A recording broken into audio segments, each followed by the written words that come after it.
that children are waiting for a stable, loving voice to speak up for their best interests. And then it becomes your time. What started out as a feeling that maybe you could make a difference becomes the difference. Change a child's story. There is a child waiting for a volunteer like you. Contact NebraskaCasa.org. Paid for by Nebraska CASA. Prescriptions require an online consultation with a healthcare provider who will determine if appropriate. Restrictions apply. See website for details and important safety information. Subscription required. Price varies based on product and subscription plan. Hey guys, did you know there's a generic form of Viagra that works just the same but is 95% cheaper? And you can get it online at hims.com/radio. Through HIMS, you'll get a free medical consultation to determine the ED medication that's best for you, discreet shipping if prescribed, a 100% online process, and a range of treatment options, including trusted generic alternatives to the name brands, at up to 95% off. ED is personal, and at HIMS, so is treating it. Just go to hims.com/radio and get connected to a licensed medical provider online for free, with zero copay, no expensive appointments, and no awkward face-to-face conversations. To start your free online visit, you need to go to this exclusive address, hims.com/radio. That's hims.com/radio for your free online visit. hims.com/radio. Jake runs the family business and likes to take his kids fishing on the weekends. Mike, he never misses his favorite team's game, even though it's not always good for his blood pressure. Paul just became a grandfather for the first time, and he's thinking about retirement. Jake, Mike, and Paul, all good guys, and they are registered organ donors. You see, you don't have to be perfect to help others. In fact, anyone can register to be a donor. There are no age limits or health restrictions, and all it takes to sign up is checking a box when you get your driver's license or hunting and fishing permit. Heck, you can even do it online today. Good guys save lives, and one day you could save up to 8 lives as an organ donor. And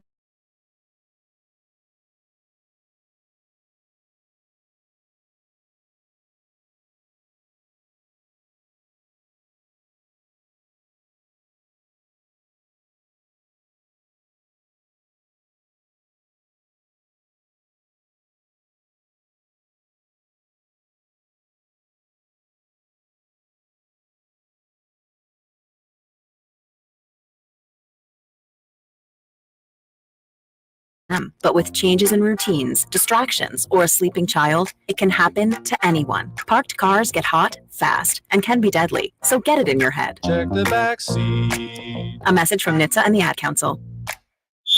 Tickets for less. Best seats, best prices, no service fees. Shop ticketsforless.com. KOZN Bellevue, Omaha, Council Bluffs. This is 1620 The Zone.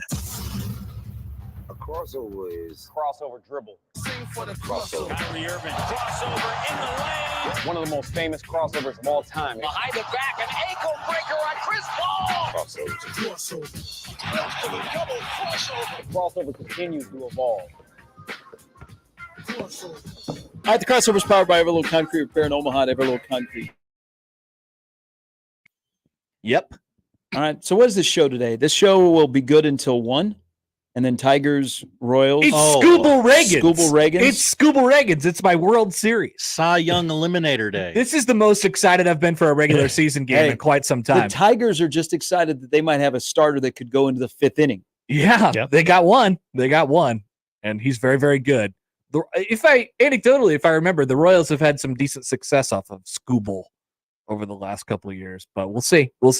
I'm excited. Yeah, it seems like always when they play up there, he's pitching against them. I know. Yeah, they always had success like against Chris Sale. They always hit what's his name Bieber pretty well. Like they always do well against like the aces of staff. And now Chris Sale is dealing for Josh's Braves. That's right. That's right. He's kind of back. He looks really good. As much as I hate to admit it, he's kind of back. I don't like that guy. I didn't either, but I've come around. I don't like his disposition. It's amazing how a uniform can change your outlook on somebody. When he's got a 2.2 ERA, I like him a lot. That's exactly right. My guy. You don't care about much else. Same thing with Ozuna, right? No comment. I slip in there. No comment. I don't cheer when he does something. No, he chops. So he chops. You have the same response that I had when Aroldis Chapman joined the Cubs. Yeah. I hated it. and I couldn't. He was doing good things, and I couldn't cheer for him. I love Aroldis Chapman. I loved him. His mom's breast. Oh God, I forgot about Disgusting. that. What the hell? When he was my on, goal in life to make sure no one forgets that. when he was on the Royals for those 8 weeks, and then they turned him into Cole Reagans, I was the happiest man in the world. I was so happy. Now, I saw Cole Reagans pitch in Omaha. I was like, why is this guy throwing 100? Yeah. What's going on right now? And now he's really good. Just a year ago. Back to him placing his head on his mom's bosom. Yeah, the bosom. I mean, more than a head. I mean, well. hey, honk, honk. let's be honest. We've all been there, but for some of us, Wait, it's been like 40 Huh? years. Yeah. Not, okay. not at age 30. All right. When you said we've all been there, but yes, Plus, that's one of those things like growing up you don't remember. I don't remember. Yeah, I don't remember. I don't remember. Being No, God, why are we talking about this? because Josh wants us to keep in the front of our mind Aroldis Chapman. Yeah, that's right. Yes, I don't, and I'm very happy for that. Happy that that's the way the brain works. Did you guys ever know somebody that was a little bit older that still was breastfed? What? No. It's true. It's out there. That's how we would make fun of people when we were Like little, a 4 or 5 year but old. we never knew that they actually did that. We're like, oh, you still, Gets a little thirsty. Yeah. Instead of winning the Indy 500, they just go to mom. What a visual that would be. Yeah. But think about it. You instead of never pouring thought that about all it over your until head. today. That's one of those things growing up you don't remember at all. Oh, no, I'm just thankful I don't remember that. Okay, back to Aroldis Chapman. He is. I don't like that. I don't He like is talking not about with that. anybody, right? I don't know. And if Is he he was, I retired? think that might have sealed it. Oh, like he's in Pittsburgh. Okay, never mind. I thought Is he in Pittsburgh? Oh, yeah, he I plays thought for the you were talking Pirates, about yeah. if he was. I thought you were talking about yeah, if he yeah, I was thought he dating. had a lady. Partner. Oh no. Yeah, okay. Hey, he shouldn't. He's not a good person. No, no, no, he's not. No. Whether he wants to, he's not a good person. No, he's Why did I not- why but he did- is pitching for the Pittsburgh Pirates. Yeah. He's teaching Paul Skeens everything he knows. Good Lord. All right. No, You walk up to her and you go, honk, honk. Do you think? Walk up to Livy. No. You think they've been introduced? Livy and Livy Aroldis and Chapman. Ooh. Wow. Yes, I do. Poll And question. then she And now she's uncomfortable. She Googles him, Yeah. and that's the first thing Yeah. that comes up. Paul, you cannot hang out Yeah, with this Paul. man. Yeah, Paul, please. She's such a nice girl. Like she'd Give him probably a just be wide like, berth "Oh, in- great to during meet in you." the clubhouse. Yes. I've never heard the name Aroldis before. Where did that come from? I hear you, throw hard. Cuba. I did a photo shoot there once. And then he says, I know. I've celebrated the entire catalog. I did. There's certain people I don't mind having this conversation about because of the type of person they are. He's one of them. Aroldis, not Paul Skeens. Paul Skeens, good dude. Yeah, great guy. He helped me win a World Series, but he's not a good dude. Not a good dude at all, and I couldn't cheer for him. It was really awkward. Sometimes bad people win. You could also say that he almost made the biggest mistake that your Cubs were able to overcome when he decided to challenge Juan Rajay. That was almost the undoing. That's true. I mean, it did happen. Yeah, it did happen. It did happen. He challenged it. Rajay said, "Ha!" tie Also, game. very famous for giving up many postseason home runs as a member of the New York Yankees. Yes, and just staring off into the abyss. Altuve did it to me. You want again. to turn to 80? I don't want to watch that television? Big Ten. I just want to see. I want to see how many people have made their way downtown because Peter Dozens Krenzer of was people. telling me all morning that there were going to be traffic issues outside of the stadium because of the people that are there. No, Peterman. Come on. Wait. Two people are up in the right center stands. Oh, what's he got? So a couple scouts? 4, 5. See, yep, about 4 of those guys are scouts. Look at this Bartolo Colon looking I know. guy. I That's like pretty this sweet. guy. Crowder. He's Crowder. Mr. Crowder. Scout fan. Illinois hat, fan, Michigan yeah. polo. Okay. Friends and family, probably family. Oh, there's Nice a family. father and 2 kids. Yep. Or 3 kids actually. Okay. There's a Big Ten photo. What do you think the crowd will look like tonight at the Chuck Box? I don't know. Nick told me the attendance officially was 2,600 last night. That's what it was listed. Low. The box listed is 2636 or something like that. Well, the weather. People were Well, yeah, cleaning up. You're planning on going to a 2:00 game. You ended up at 8 o'clock. One thing about the weather last night, it was chilly. Yeah, it got a little. Yeah. Yeah, the wind. Well, probably people were not prepared for Nebraska to be playing in this game tonight. Right. But the weather's going to be okay. It's a 7 o'clock game. I I would think maybe 4,000. 3-4. Yeah, it's Brett Sears Day. It's Brett Sears Shove Day. This is so funny, by the way. You go back to the I'm SEC, done with this, by the SEC tournament, and then you go to the Big Ten. You're just like, oh. I know. That's why I'm going back to the SEC immediately. Also, the BTN doesn't work in here for whatever reason. Doing weird stuff. But it's like, oh, Hoover, man, it looks like a good spot to be. LSU, Kentucky. All right, big time baseball. Then it's like, look at that. And back to Charles Schwab Field. It does look good. Yeah, it's a special place. I'd like to spend a week down there. That'd be really fun. It's a cool looking stadium. Really fun. Also, what are your guys' takes on would you like to see Kentucky here?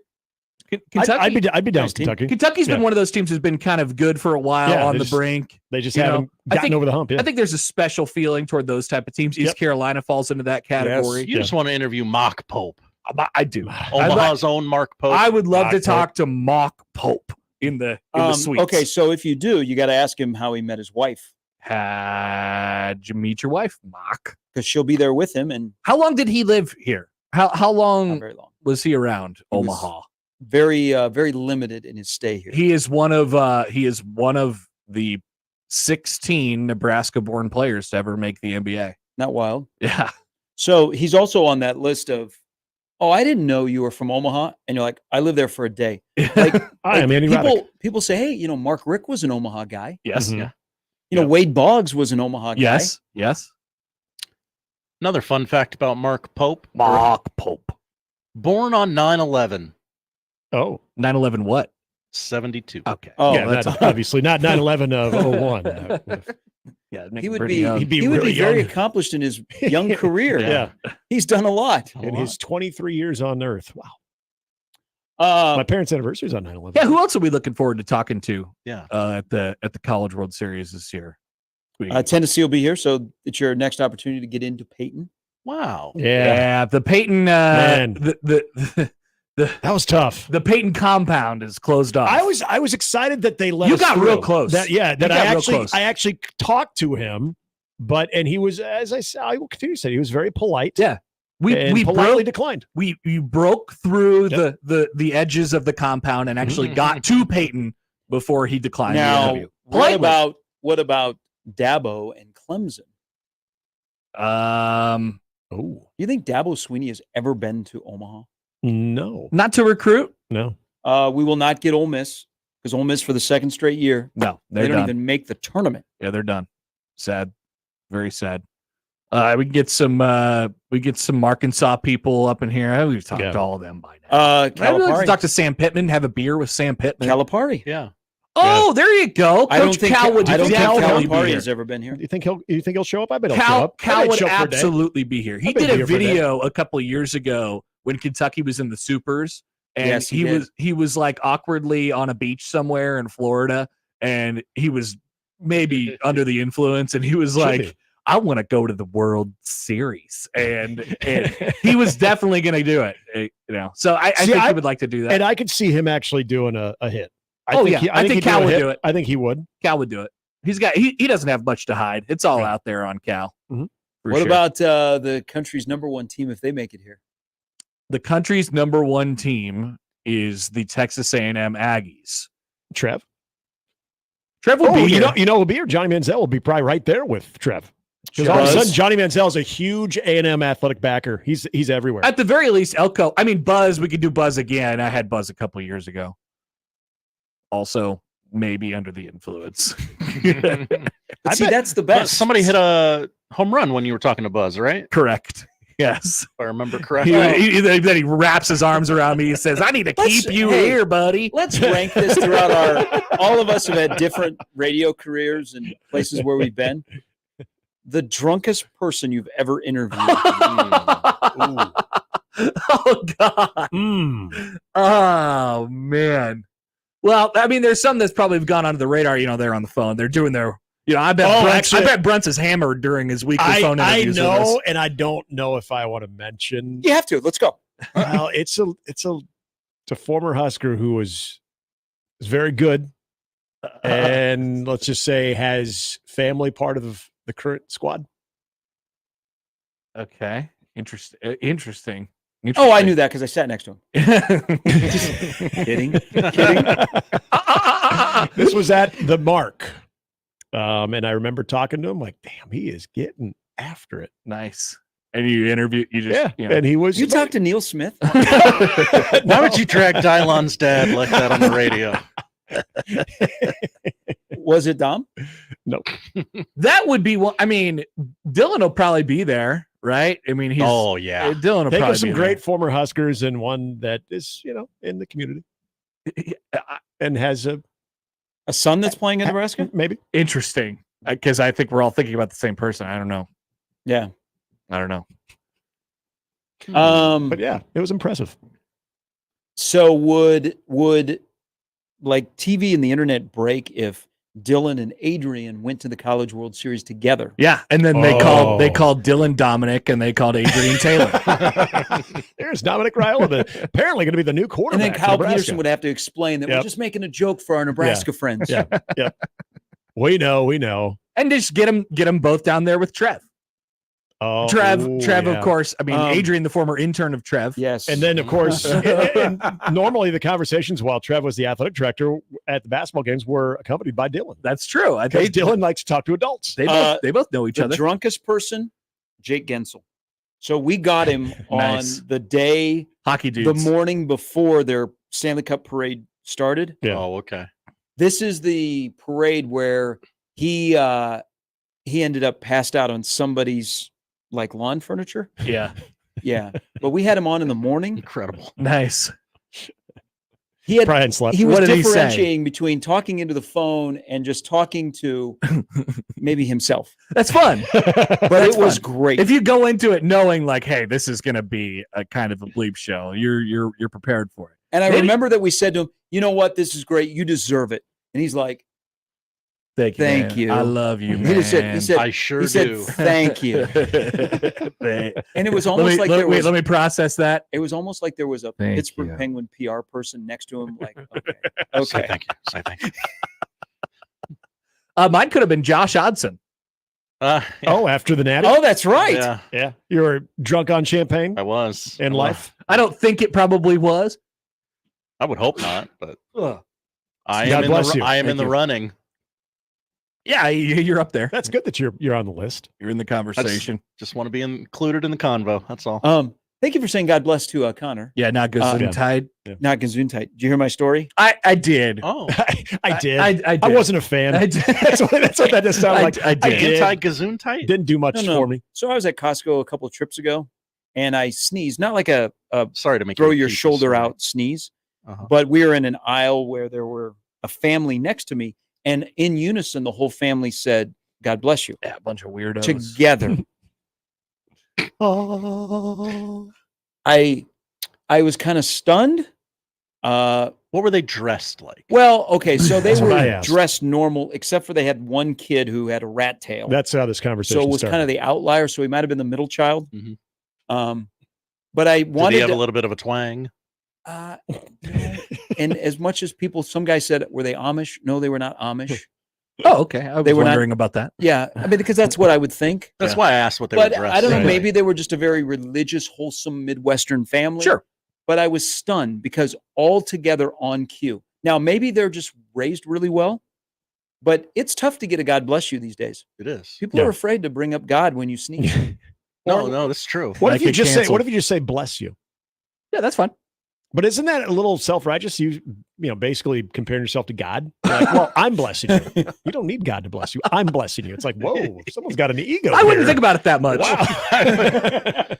Oh, you took the time to acknowledge my sneeze. Thank you. Yeah. A couple emails here from John. Hi, John. One John? subject line: College World Series. Is Vanderbilt going to make the College World Series, or do we get another year without the ass hat whistler? That's from John. They're good. Yeah. They have a shot. Yeah, they do. They have a shot. They do. They're kind of Under the radar. A little under the yeah, radar. but they're also aren't they a bubble-ish team? They Like they're w- maybe like 50 to 58 in that range. They were. I thought played they were. Tennessee today. They got Tennessee today. So What is they their can probably- what is their RPI right now? Vanderbilt's RPI is 23. Oh, okay. Yeah, they're good. But the record in the SEC has 13 and 17. Okay, that's why I've been hearing. In the Southeastern Conference. They should be on the right side of the bubble, probably. And then another email from John. Didn't you interview Frost? Me or you? I did, but he was well. Well, if we're doing a pretty game sure he of was sober. Who had the biggest buzz from a giant chew of tobacco? Yeah, then he wins. He did mention he appreciated my Revenge of the Nerds reference, Nice. so maybe he was feeling good. It was in the summer. Okay, it was in the summer. I just remember his. I think it was. He didn't Big sound. Ten Media Days. It was his first. Was it his first one or his second one? It was his first one. Yeah, and he shows up and he does, because he's pretty high demand because he's a first year coach. He had a spatter. No, he didn't have a spitter. He did not. That was the notable part of this. But he did. he did a little side deal with all the radio people in the state instead of going around and talking to each one of them. And he stood there for about 10 minutes and had a giant chew in and did not spit at all. Oh, yeah, guts it. Yeah. The second year he went around and did the interviews with everybody for about 5 minutes, and he did bring a spitter with him that time, so I was happy for him. Vandy is a 3 seed in the Corvallis region.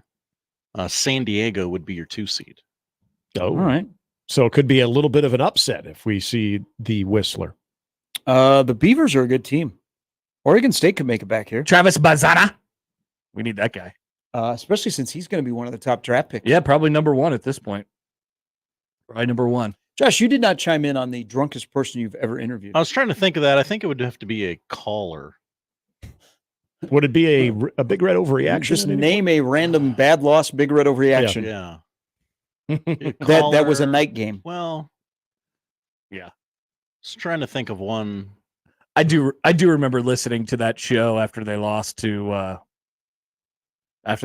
Georgia Southern. I was at a wedding that night, and I turned on it. I think it was Ravi and John, and they were feeling it.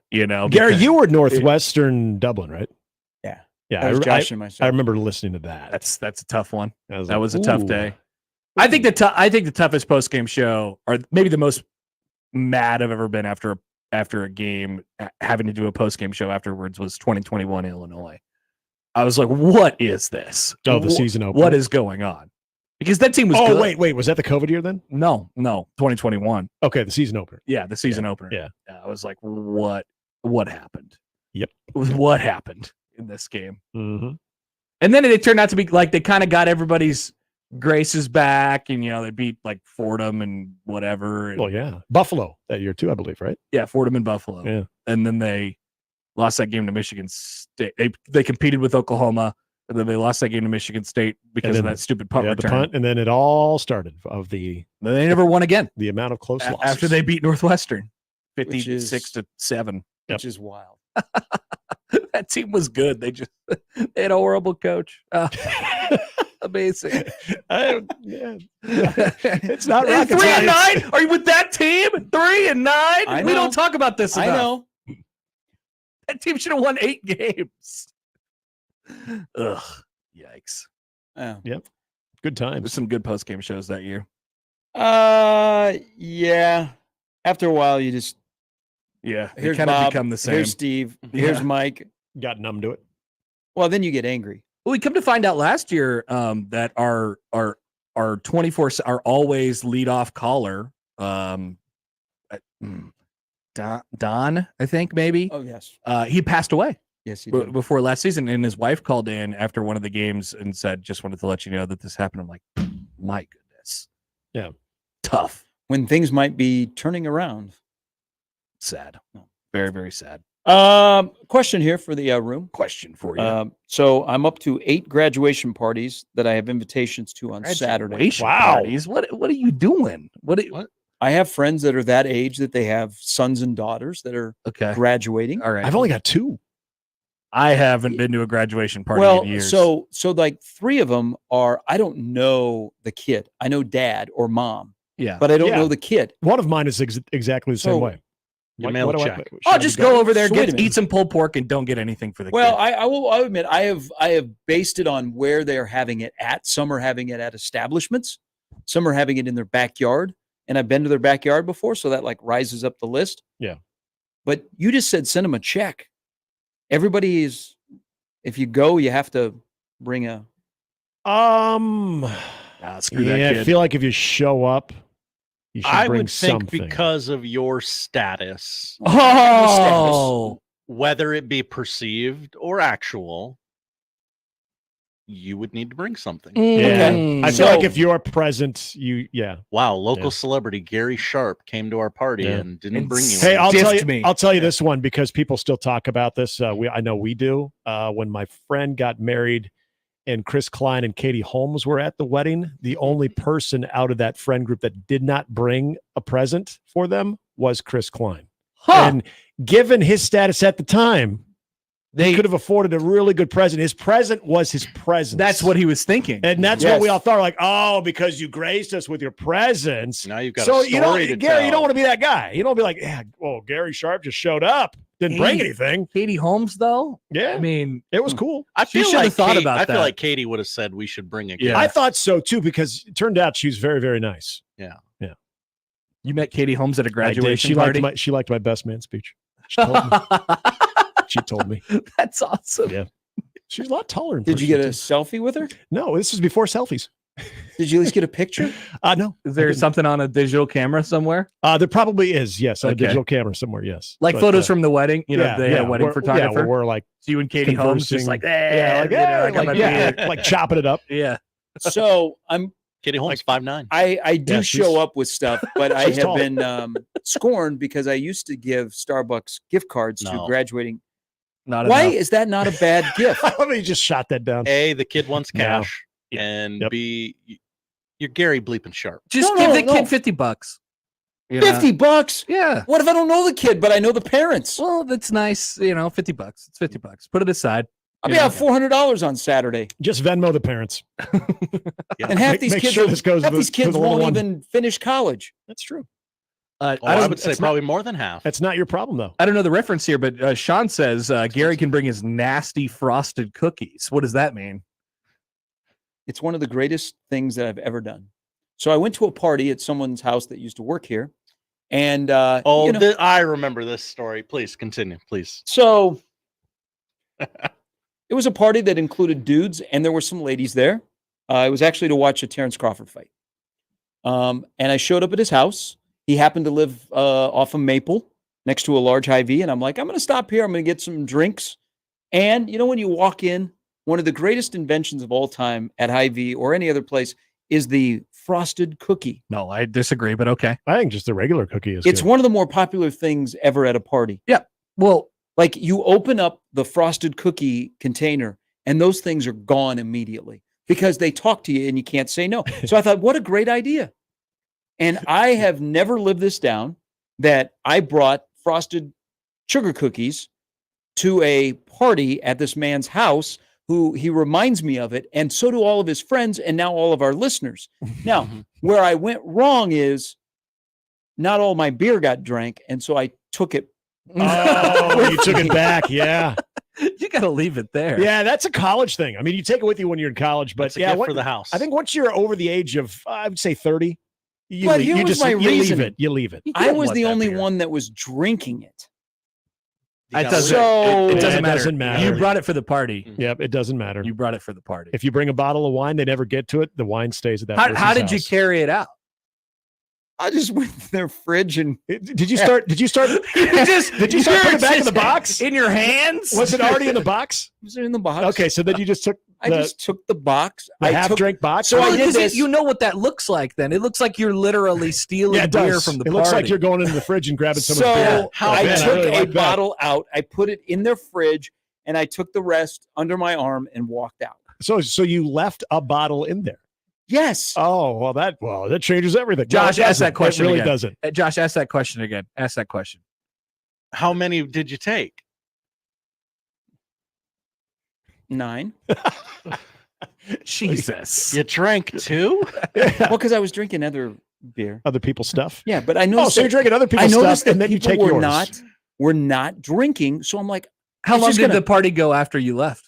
I don't know. I was kind of one of the last people to leave. Okay. But I mean, well, people could see me. I was leaving, and they probably talked about me, and I was, very rarely ever welcome back. Did the cookies get eaten? I kind of half and half. Because I think did you leave those? I don't know. I probably made a mistake when I think about it now. If I got to read the room on was this a good frosted sugar cookie group? Is a fight crowd a good frosted sugar cookie? But that's usually like I used to be super popular when I show up with box wine because it'd be like, oh, that's a great idea. I just show up with like Franzia and walk in. I got the box wine. All you got to do is cut a hole and that's true. Put the thing in. Let the bladder. People are like, oh, that's a cool. You know what? No one else brought box wine except for Sharpie. People would probably remark about that because of its uniqueness, not because it's a good idea. Did you like look at the guy with Franzia? Did you leave the cookies? You want to slap the bag? You brought the cookies home too, didn't you? Yeah, you did. Jeez. Yeah. Wow. This is a bad look, Gary. I'm sorry. It's not a great look. So maybe you shouldn't bring anything to this I would just rather party. Yeah. So it's going to get thrown away? So if you give the card and she doesn't open or he doesn't open the card, no, you're going to take it back? That's different. That's different. Like you go to a wedding and you put the card in the you move it on. Yeah, okay, good. Move on and, maybe you get a thank you. Maybe you don't. I'm not looking for it. Just making sure we have a line here. Yeah, I don't need to thank you. You know what? You could do? I actually thought of this the other day. What you could do on top of, whether it's the couple or the graduating senior, you say you throw $50 in a card or whatever, and you say, here you go. And then you write in the card, you say, I have one more gift for you. You don't have to write me a thank you letter. Amen. What do you think about that? I don't need a thank you card. I do not. And I know how much of a pain in the butt they are. So yeah, don't. Okay. I think it's great. I might try that next time. Yep. Next wedding. Gift number 2. Don't worry about sending me a thank you card. And it would stand out too. It'd be memorable. That would. I might try this. Do you guys, when you get a thank you card, do you even let it sit somewhere for even a day? I throw them away. Yeah, it sits around, I guess, for a couple of days. I used to do that, and now I just throw them away. This is just, I know it's fate. I appreciate the effort that goes into it, but I'm like you. I don't need it. We've all been there before when you get back from your honeymoon and you sit down with your significant other and you got to write thank you. Yep. It's painful. Yeah. Not me. Well, and then yes. So I do the same thing. At least you're honest. Hey, honey, you want to have any input on this? Not really. Yeah. I've done the same thing. And I remember being told, oh, don't worry, I'll just do it. And then after she did them, I was getting the silent treatment. Yeah. I'm like, I offered. Yeah, but you were never going to do it. Yeah, that's true. Well, you didn't give me a chance to. And you're right. I probably wasn't, at least in a timely manner. A couple texts here from the text line. I just spit all over my dashboard laughing at Gary stealing his beer back. Also, just par for the course, Gary. No, Gary is just a cheap SOB. Oh, no, that was just the one. Yeah, no, Gary is just a cheap SOB. You can't tell me that. Address the allegations. No, I just love how you brought the cookies back, too. Well, why would I? If they don't want them, and I know they're not, it's just going to take up space. Aren't I doing them a favor? I left them one beer. I don't know if it ever got drank. Just one beer. But people were not drinking it. So all of it was going to do is just take up space in their fridge. Yeah, but that's their call. They've got a growing family. They had there were children in the house. Why'd you take the cookies away? Yep. Because I don't know. Because I think I could feel the scorn before, it got saved to talk about on the radio on the Monday morning after. Where, hey, let's have a guest on who was also at the party. And let's talk about the frosted sugar cookies, which, I don't know, this time of the year, you're going to a picnic, you bring the frosted sugar cookie. People are like, that's a great idea. It's very simple. I've never experienced that before. The frosted sugar cookies are just like, they're just going to be there no matter what. Whether someone brings them or not, they'll appear. Yeah. The magic frosted if cookie not you, someone else. Yeah. I mean, you're ahead of the game. We're coming up on Memorial Day weekend, a somber weekend. We got July 4th. You go to the grocery store right now, the frosted sugar cookies are red, white, and blue. Yeah, that's true. Yeah, but they taste the same, which is completely average. But everyone's got to have one.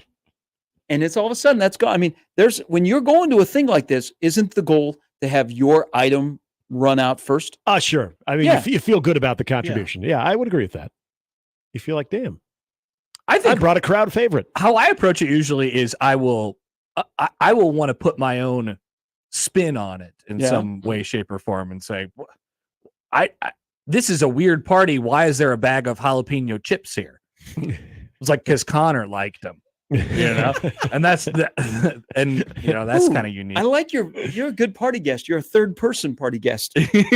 I speak about my. I don't think you leave your mark with the food. By the way, I think people that have limited refrigerator space, they're with me on this idea.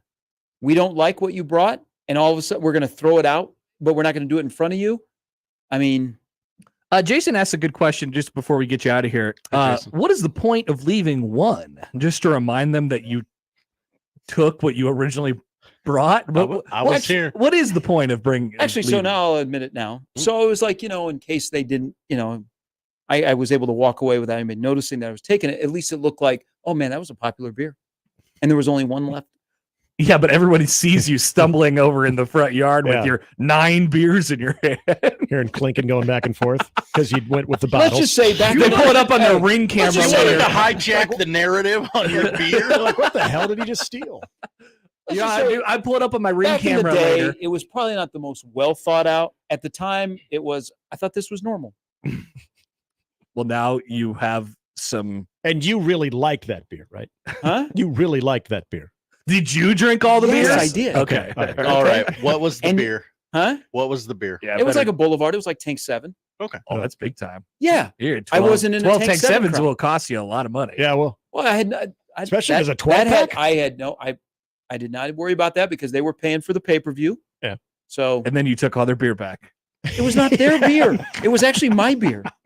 You provide beer for the party because they're paying for the pay-per-view. So you're saying that this is beer that you would have just bought, you would have had at your house anyway. You took it out of your own fridge, brought it to their party. Dude, it could be even worse. And thought its rightful resting place was your I could have just brought beer out of my fridge. But instead I stopped at Hy-Vee and I got made a stop. Yeah. That's what it sounds. I mean, it's the effort. It's the effort that counts. Yeah. I mean, wait till this person finds out that when I show up at their son's graduation party Saturday, I'm bringing the frosted sugar cookies again. And that's all their son is getting. Here, go share amongst your friends. You didn't pitch in for the pay-per-view? No. Did you ask? Did you offer? So, you got out of this thing. Did you offer? Way ahead. Well, I didn't know we were new in our relationship. Okay. So when you were invited, like no one else was stepping up to say, hey. Okay. So you just got going with the flow on it. Basically, hey, okay. Damon, can I give you $10? So what was I mean, I'd like to get a lot of different perspectives on this. I'd like to talk to the people who were at that. I'm surprised the other perspective is not this went on for about 8 years on the radio. You've heard, there's enough perspective on this. But okay, so is it protocol if you go to somebody's house for pay-per-view like WrestleMania? You gotta ask. Yeah. You want me to pitch in? You just say, what do I owe you? You just say, what I owe you. Okay. And in most I never thought about that before. Most occasions, if they invite you, they're like, oh, don't worry, we got it. Yeah, that's what I want. That's my mindset. They invited you, like, hey, we're good. But it's like reaching for the check. I'm not 20 anymore where we're living paycheck to paycheck. But you need to at least ask. You're not living paycheck to paycheck? It's like you guys aren't living paycheck to paycheck. Wait a minute, you guys are getting paid for this? You actually get paid? Okay, I didn't understand the whole dynamics back in the day, so I think I'm better. That's good. I'm glad to hear you've learned. So next time it'll be even if you know 100%, yeah, they're covered. But while y'all are laughing at me, it's you've done this before, especially the beer thing. Oh yeah, when I was in college. Because I mean, I didn't know when I was gonna be able to get my next case. I mean, I would love to just. I mean, if I was buying beer, that's beer that I'm not probably going to drink at my house anyway. So I'd love to just leave it there. I view it as me just lopping off the beer on these people, and they could take care of it. Create a burden for somebody else. Yeah. You don't. If you're going to a party, you don't buy beer that you want to drink. No, I do buy beer that I want to drink, and then I drink however much I need to at the party, and then I leave it there because I don't really drink at my house just by myself. Not yet. Yeah. Not yet, I guess. Things are coming. All right. Good. I'm glad we got to the bottom of that. We learned some things about ourselves today. That's the crossover powered by Everlevel Concrete Repair in Omaha at everlevelconcrete.com. Wednesday, we'll start things off next. That's the crossover. The Connor Happer Show is next on 1620 The Zone. Previously on Unsportsmanlike Conduct. I read a book about the idea of aliens being a thing. What is that, a new concept? Someone writing about aliens? No. It talked about if we're going to find aliens, how we hope to find them. Boy, that sounds like a really exciting book. It was a great book. I ripped right through it. Sean, this is why you don't have fun. You don't allow yourself to wonder. I wonder all the time. I wonder how I've made it this long being next to you two. Unsportsmanlike Conduct with John Bishop and Josh Peterson. Weekdays 2 to 6 on 1620 The Zone. Your Omaha area forecast from the Godfather's Pizza Weather Center and KETV News Watch 7 on 1620 The Zone. Mainly dry on Wednesday with cloud cover early on, giving way to mostly sunny skies. Mild, comfortable afternoon with highs in the mid-70s. I'm meteorologist Sean Everson from KETV News Watch 7. Guys, let's have a conversation. Let's say you've been losing interest in your spouse. You got low libido. You can't focus on things. And you're wondering, what is going on? It may be low testosterone. Mentality is here for you. With their FDA-approved testosterone treatment, the board-certified physicians who work with most insurance companies, they can diagnose the symptoms of low testosterone and take care of it. Schedule an appointment today. Go to the website, lowtusa.com. Take back your life, man. Mentality, lowtusa.com. Let's go on a fishing trip you will be talking about for years. The best walleye fishing trip ever. Join me, Crash Davis. We're going to travel to the walleye capital of the world, September 15th through the 19th aboard a deluxe motor coach. Travel with me to Ballard's Resort on Lake of the Woods. Pricing includes round-trip motor coach transportation, 4 nights lodging, 3 days of fully guided walleye fishing, and all of our meals. Go fishing with me, Crash. Your best trip ever. Sign up at ballardsresort.com. ballardsresort.com. And set the hook.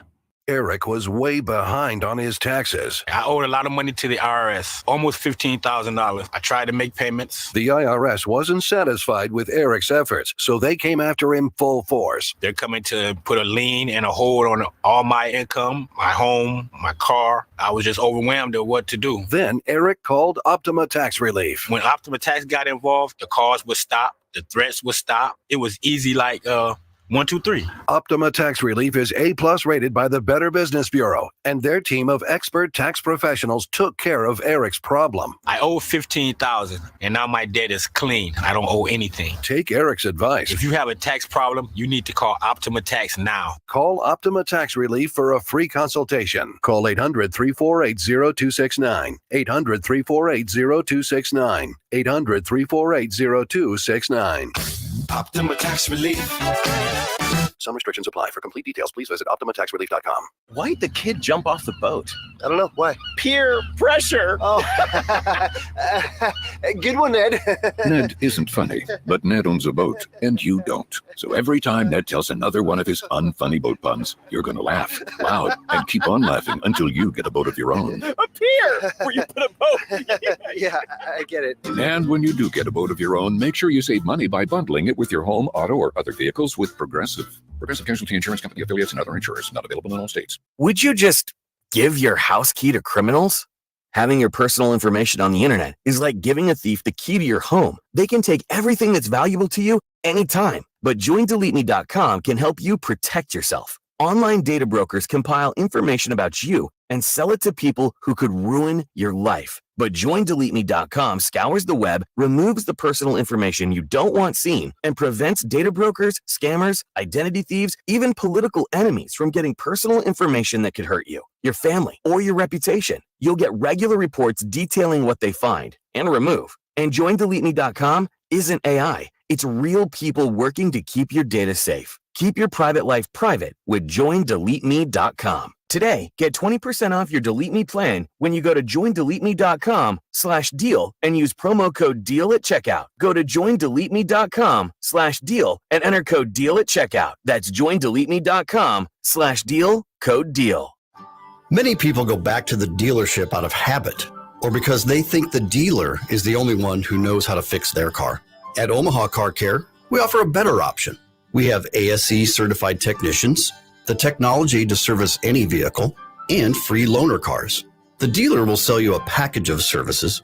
We'll provide the service you want for your car as your trusted partner. I'm Rick Betker, owner of Omaha Car Care, and we'll be along for the ride.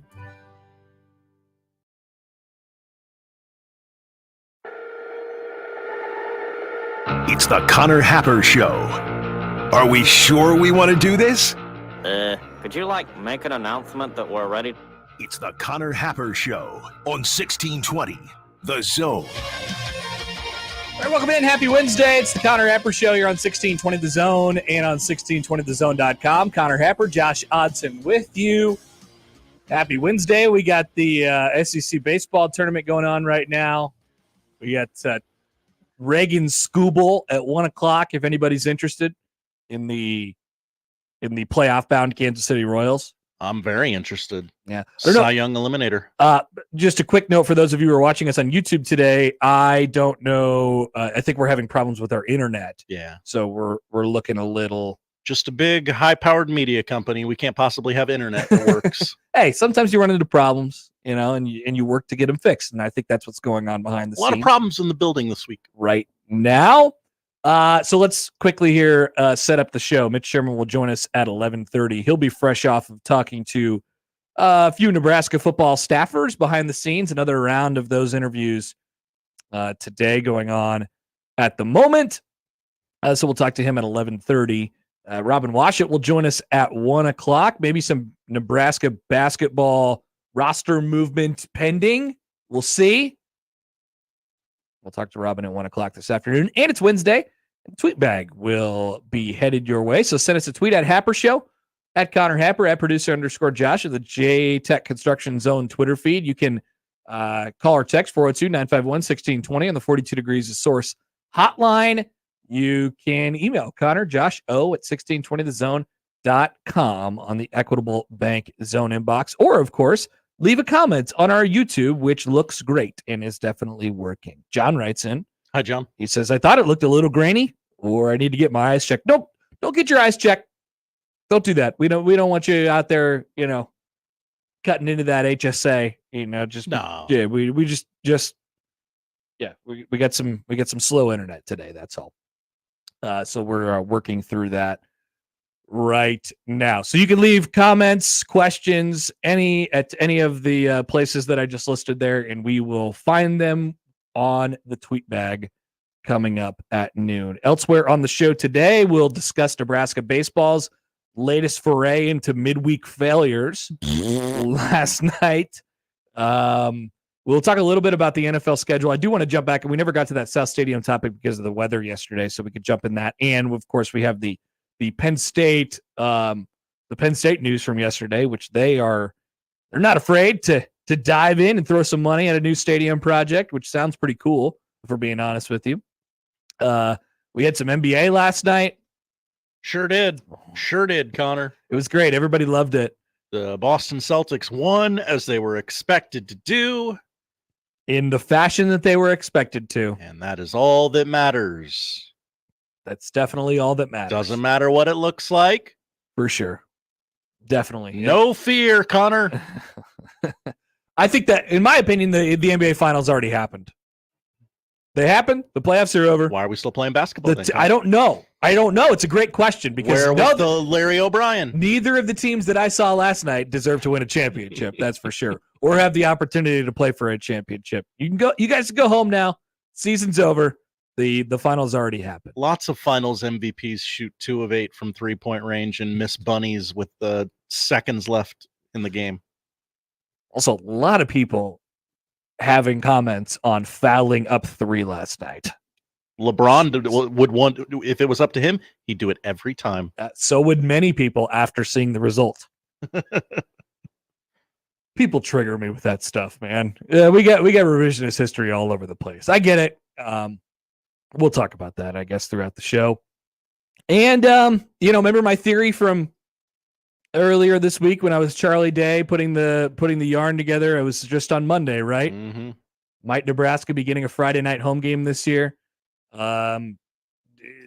Signs are indicating that Nebraska will indeed be getting a Friday night home game against Illinois early in the season. So maybe if we hear anything about that by the end of this week, of course you'll hear about it. But that seems like the way we're headed at this moment. We could talk about that during the show and what the takes might be when indeed that happens. Get your pearls ready to clutch. Yeah, clutch them, baby. All right, we'll be back. We are off and running on a Wednesday. Don't forget to get your questions in for the tweet bag. Also, of course, I'll have to talk about Bobby Witt Jr. during the show today, who turns out to be very good at baseball. This is going to happen more and more as the season progresses. People get used to it. Yep, indeed. I can't stop him. We will be back after this on 1620 The Zone. Now live on Twitch, YouTube, and 1620thezone.com. Watching a ball game at Oscar's Pizza and Sports Grill is pretty awesome. Oscar's offers the MLB package, so your team is always on their upgraded audio-video system, and nothing is better than watching the game with a cold frosty one, Oscar's Pizza, or award-winning char-buffed wings. And with daily lunch and dinner specials, it's really a no-brainer. So get ready to watch your favorite team play ball at Oscar's Pizza and Sports Grill, 173rd and West Center Road, and takeout at 162nd and Maple. Looking for great family entertainment? Check out the Omaha Storm Chasers at Werner Park for Thrifty Thursday with cheap tickets and concessions. Or Sunday Family Fun Days with free entertainment for kids 12 and under, including face painters, balloon artists, or wildlife encounters. Sign up for the Little Chasers Club to get free tickets to Sunday home games. For details, visit OmahaStormChasers.com. That's OmahaStormChasers.com. Omaha Storm Chasers family. Everyone get on your feet, stir up the storm with family.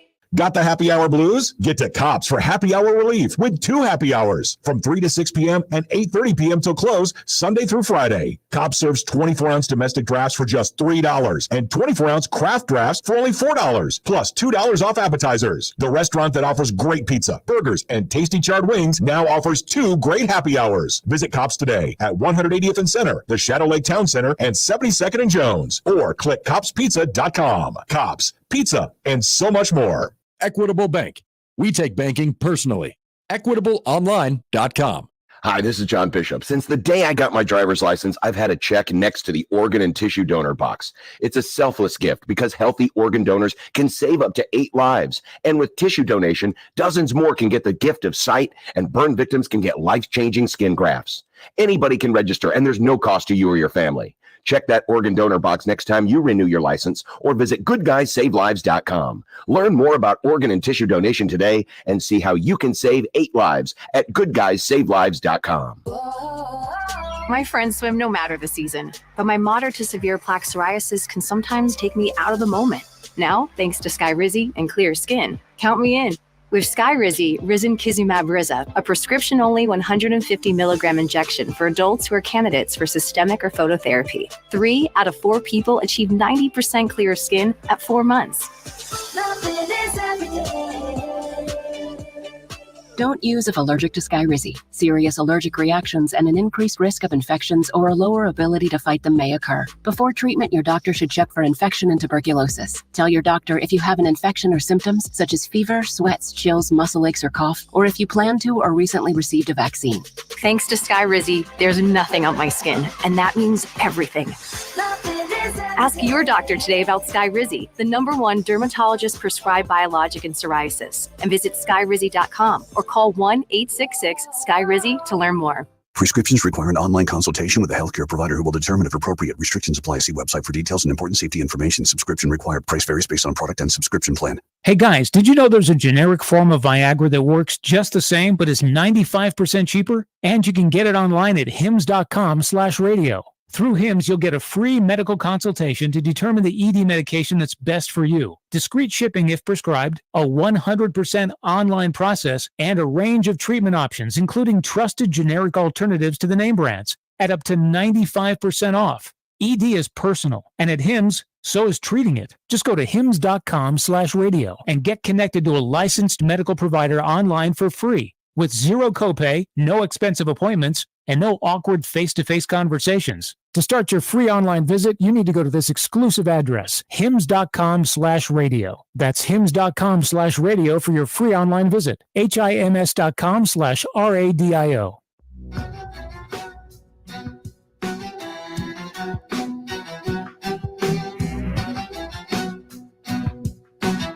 All right, welcome back. Connor Happer, Josh Johnson with you. It's a Wednesday edition of the Connor Happer Show on 1620 The Zone and on 1620thezone.com. Flaky Jake writes in on Twitter. Hi, Flaky Jake. Oh, that's what it says. I have Flaky Jake. Oh, okay. 10. You got to fill up 3, Connor. Pacers should have listened to LeBron. It was Taco Tuesday. It sure It was. It was Taco Tuesday. That's right. Remember LeBron's Taco Tuesday during COVID? And now he's a Taco Bell spokesperson. Interesting. With Ted Lasso. First of all, on the Celtics, I just want to spend like 3 or 4 minutes on the NBA. I don't have much, but Josh, I wonder how you will receive what I'm about to say. Okay. I can't believe that either of those teams has a chance to play in the NBA Finals. They both suck. Whoa, they both suck. You can only play who you're scheduled to play. Josh, you know they suck. You know the Celtics aren't good. They hadn't played basketball in like 6 weeks. Yeah, there's a lot of excuses to go around. A lot of rust. A lot of excuses to go Jason around. Tatum is known for his Kobe Bryant mentality. Only the front-running Celtics could get me to the point where I might say out loud that if the Dallas Mavericks beat the Minnesota Timberwolves in the Western Conference Finals, which probably won't happen, but if it does happen, they'd make me root for Kyrie Irving versus the Celtics in the finals. Former Celtic legend, Kyrie Irving. Exactly. He would be on a mission to crush their souls, and I'd be happy for him. Be sprinkling sage everywhere before the NBA Finals. Yes, it would be hilarious, and people would make a very, very big deal out of it. Now, I don't think that we're headed toward that. I think we're probably headed toward Celtics and Timberwolves Ant-Man in the finals. But I realized while watching last night's game that the finals already happened. Finals are over. I don't know. The Minnesota Timberwolves have won the NBA championship. What a great moment for that team. It's not wrestling where if you beat the champion, you're the champion. No, it's not. But it's supposed to be what the 2 best teams are. And the 2 best teams were right there in that series. We saw them. I mean, we'll see. We'll see. Josh is trying to. I mean, hell, the Celtics might win. I don't know. The Celtics might win the finals. Did you see that 12-0 lead they jumped up to? They have a chance to win the finals. Unfortunately, but are they I good? have several bets placed on them a long time ago. Do they that just says they will? Yeah. So I mean, maybe you'll still end up on the right end of those, but they stink. They are not good. Neither of those teams are good. It's amazing to me that Tyrese Halliburton can forget how to play basketball for long stretches of time, especially like. Does he know the dimensions of the court? The thing that you notice the most about both of those teams is that when the game gets closer and tighter and later, they both suck more. And people hate college basketball for this reason. They're like, oh man, all these replays and these turnovers, and we saw actually like 10 seconds of action in the span of 2 minutes and 42 seconds. That's what we got in the NBA last night, and we pretend like this is the best. This is the best the league has to offer. I have a tinfoil hat theory on it. With the NBA's television rights up for grabs, the participants in the games are saying, you know what, we need to keep these games close. So we can pop a big ratings number so that the league can make the most amount of money. That's our job as players, is to make money for the owners and commissioner. Interesting thought, Celtics fan, Josh. Can we get any celebrities on the court at Boston that are not a Wahlberg or a Fieri? Or the guy from Barstool? Yeah. Yeah, that guy's always there too, right? Or Bill Simmons. Need more David Ortiz's. Why would anybody want to support that team? They suck. I had a decision to make after Jordan retired, and this is what I picked, okay? I think you picked wrong. You hitched your wagon to the wrong team. They weren't good when I hitched my wagon to them. No. It was Paul Pierce and nobody else. And that team was kind of likable. Like the KG, Ray Allen, like that was kind of fun. Yeah, everybody was rooting for KG. Yeah, but not anymore. They're both not likable and not good. Front runners, the Celtics are, but they'll probably end up in the NBA Finals. I don't know. Only 1 seed left in the tournament. Stupid. Dumb. You know, there's 2 1 seeds each year. And let's talk about fouling up 3. Okay. All right. Also, worst double bang in the history of double bangs. Really? I was shocked. Forced. I was shocked. He's like, well, I guess I got to double bang this. There was not, that moment did not call for a double bang. Breen, we're just letting them fly now. We're giving out gold stars like candy on Valentine's Day. He felt bad for both teams. Breen, calm down, man. Maybe he felt like he owed it to Celtics fans after the the Knicks thing. Yeah. You just feel like I better give him one. And there's only been like 8 ever. Right. That was not the moment did not call for it last night. No. So by the way, every time a guy makes an impossible shot in the corner to tie the game at the buzzer, it's not an excuse for you to pull out your phone, hop on Twitter, and say, you gotta foul up 3 every single time. There are situations where fouling up 3 is the right move. There are situations where fouling up 3 is the right move. I hate when we get into this black and white thing, and it's always after the shot goes in, right? It's always after the shot goes in. That everyone hops on Twitter and they say, you always have to foul up 3. Nothing in sports is that black and white. But yet every time the guy makes a 3 to tie the game, and it's like it's a fall away, his feet are tied together in the corner, like he's got handcuffs on his back, his hands are behind his back. He's like, oh crap, he made a 3. We have to pull out our phones and we have to say, you have to foul up 3 every single time. That's not right. That is incorrect. Mm-hmm. You do not have to foul up 3 every single time. There are situations that dictate fouling up 3. There are situations that don't. And we love to play the results in these cases. And the result of the shot was that it went in to tie the game, unfortunately, in that scenario. But did the Pacers feel like they did a pretty good job of defending the situation and getting the shot that they wanted to take in a late game tight situation with no time left? I think so. I think they did a pretty good job. Steph Davis is one of the biggest foul up 3 guys that I've ever seen on Twitter. He just says, hey, he talks about it as much as Jay Billis talks about it. Which is a lot. He said last night in a now deleted tweet that it would be good for the Celtics. It would have been good for the Pacers if they had just fouled before the ball was inbounded. Now, you know what happens if you foul before the ball is inbounded in the NBA? You get a foul shot. So wrong, Seth Davis. Maybe not. Maybe it's not the best thing that you found. There are specific rules that are in place in the NBA that are a little bit different from like the college game. Like you can't camp out in the lane for 3 seconds on offense. You get a free throw. The jump balls are actually jump balls instead of possession things. And yes, you cannot foul before the ball comes in. Otherwise, we'd be just shooting single free throws back and forth the entire rest of the game. So that was, and you get the possession after that. So that would have not been the right thing to do. No. All right. So we don't have to talk about this every time a person makes a game tying 3. You don't have to tie. You don't have to foul every single time. You don't have to. That's all. I agree with you. Now the Pacers are the worst defensive team remaining in the playoffs by far. They are. Well, I wonder what the conversation was like beforehand. Then the Celtics are going to foul, and they're going to send Tyrese Halliburton to the line or whoever's got the ball, and guess who craps his pants every time something important happens? Tyrese Halliburton. That's true. So you're going to play in the odds a little bit.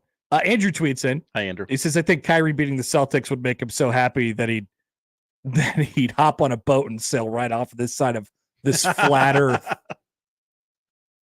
He would definitely be excited about that. He would. That's for sure.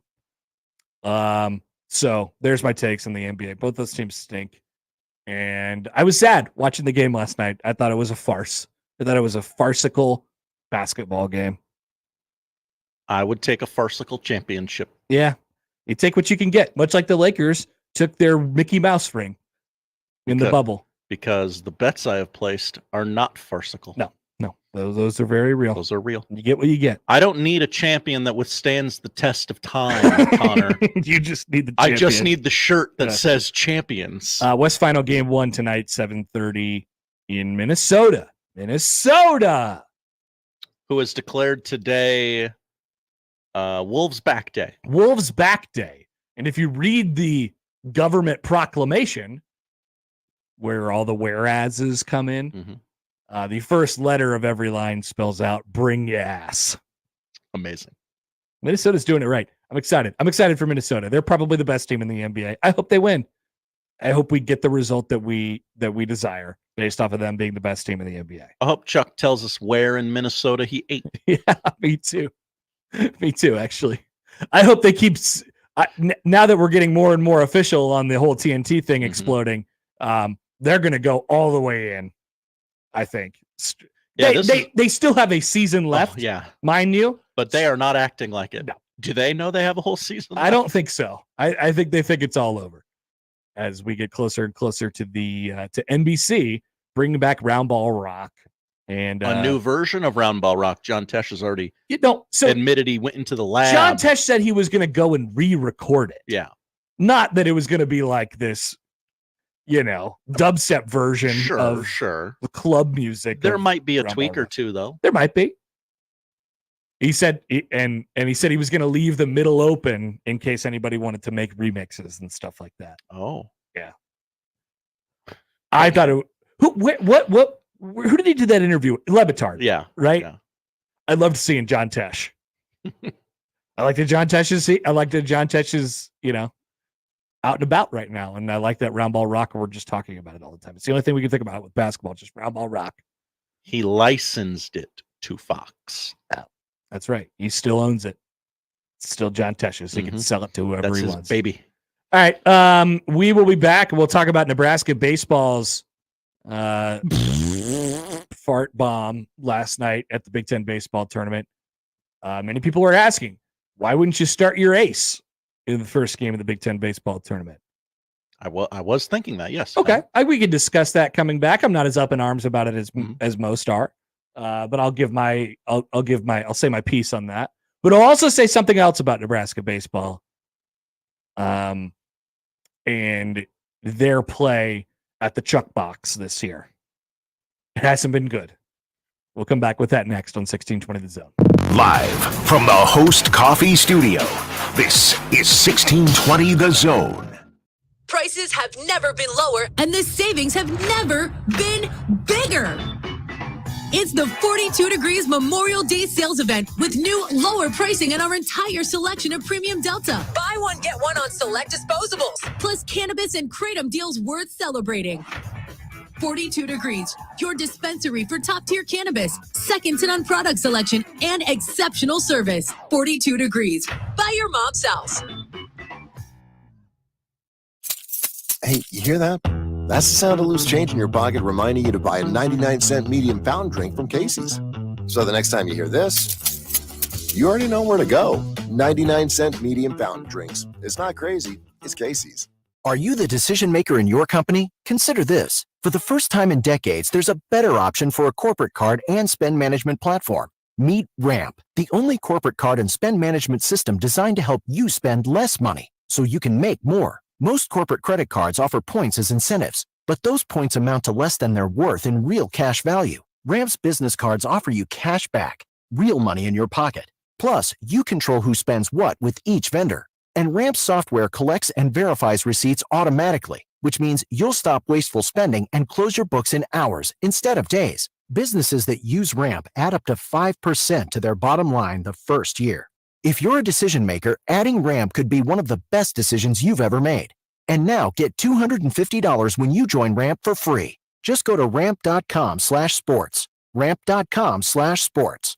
RAMP.com/sports. Cards issued by Sutton Bank and Celtic Bank, members of FDIC. Terms and conditions apply. Hop into the driver's seat of a new Ford truck or SUV now at Baxter Ford. Choose from hundreds of new Ford F-150s, F-150 Lightnings, F-250s, and F-350s. Baxter Ford has over 250 new SUV models available, including Bronco, Bronco Sport, Escape, Edge, Explorer, Expedition, and more. Plus, all our vehicles come with fair, transparent pricing and no dealer fees. So you only pay for the vehicle, not the paperwork. Get started at BaxterFord.com.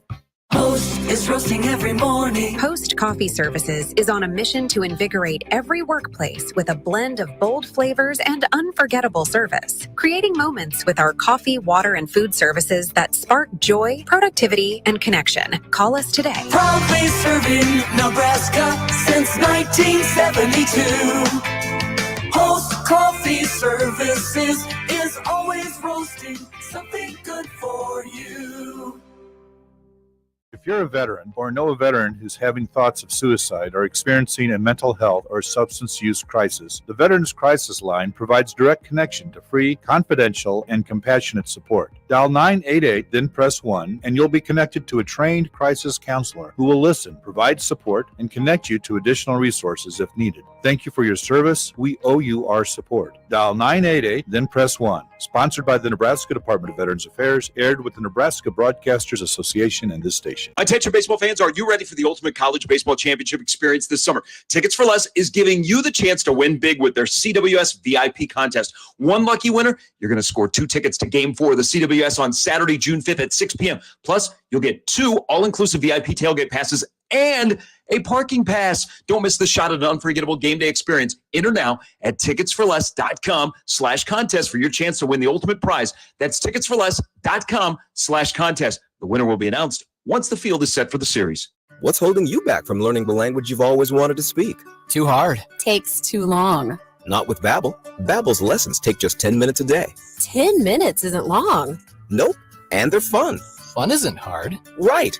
Babbel's interactive lessons, podcasts, games, and more make languages fun and engaging. You might even forget you're learning. And Babbel's lessons are built around real life. Babbel teaches language skills you'll actually use, about travel, business, relationships, and more. You'll learn what matters most to you. Plus, Babbel's lessons are designed to get you having real conversations in as little as 3 weeks. Just 3 weeks? Even better. Since Babbel's lessons are voiced by real native speakers, you'll get pronunciation just right and be able to carry on conversations with confidence. Learning a language with Babbel doesn't take long. And with Babbel, it isn't hard. It's perfect. Get Babbel. It starts here. Go to Babbel.com to try for free. That's Babbel.com. Babbel.com. Babbel.com. Tickets for Less. Best seats, best prices, no service fees. Shop ticketsforless.com. KOZN Bellevue, Omaha, Council Bluffs. This is 1620 The Zone. Let's get back to the Connor Happer Show on 1620 The Zone.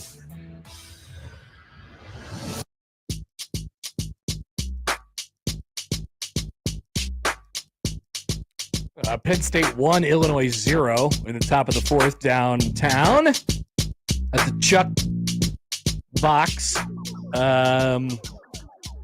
The loser. Okay, let me see if I can get this right. The loser of this game will play. Okay, nope, I don't know. Oh, really? Yeah, no, I don't know. The loser of this game will play the loser of Michigan, Iowa. Oh, they're on that side. Okay. Yeah. That's cool. There's gotta be I gotta be able to find a bracket somewhere. Big10.org. Yeah, I don't know why, but I decided to look at my email inbox. It's gotta be in there somewhere. Anyway, Nebraska plays tonight against Purdue.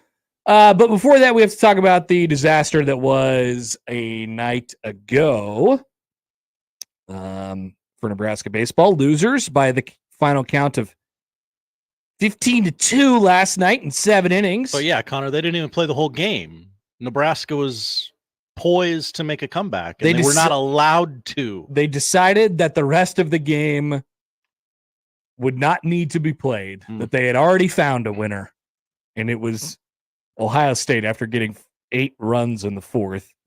They had a 3-0 lead, and then that lead was 11-0. Then 11-1, and then 15-1, and then 15-2 to finish things off last night. So let's do the Sears thing first. I'm actually I'm okay with how they did their pitching last night. People were up in arms about it online. I don't think it was in any way, shape, or form trying to show up anybody. Like like they weren't taking Ohio State seriously? No. Is that the narrative? I don't know. It could be, I suppose. I don't think that's what was happening last night. Okay. I think it's very simple. Like you already cut Brett Sears' rest 1 day short from normal rest last week. And then you'd be cutting it another day short this week. You'd be going Thursday to Tuesday. Is it possible? Of course. But we're talking about your best pitcher, and Nebraska feels okay about itself going into the NCAA tournament. Like I wouldn't put that to the test too much.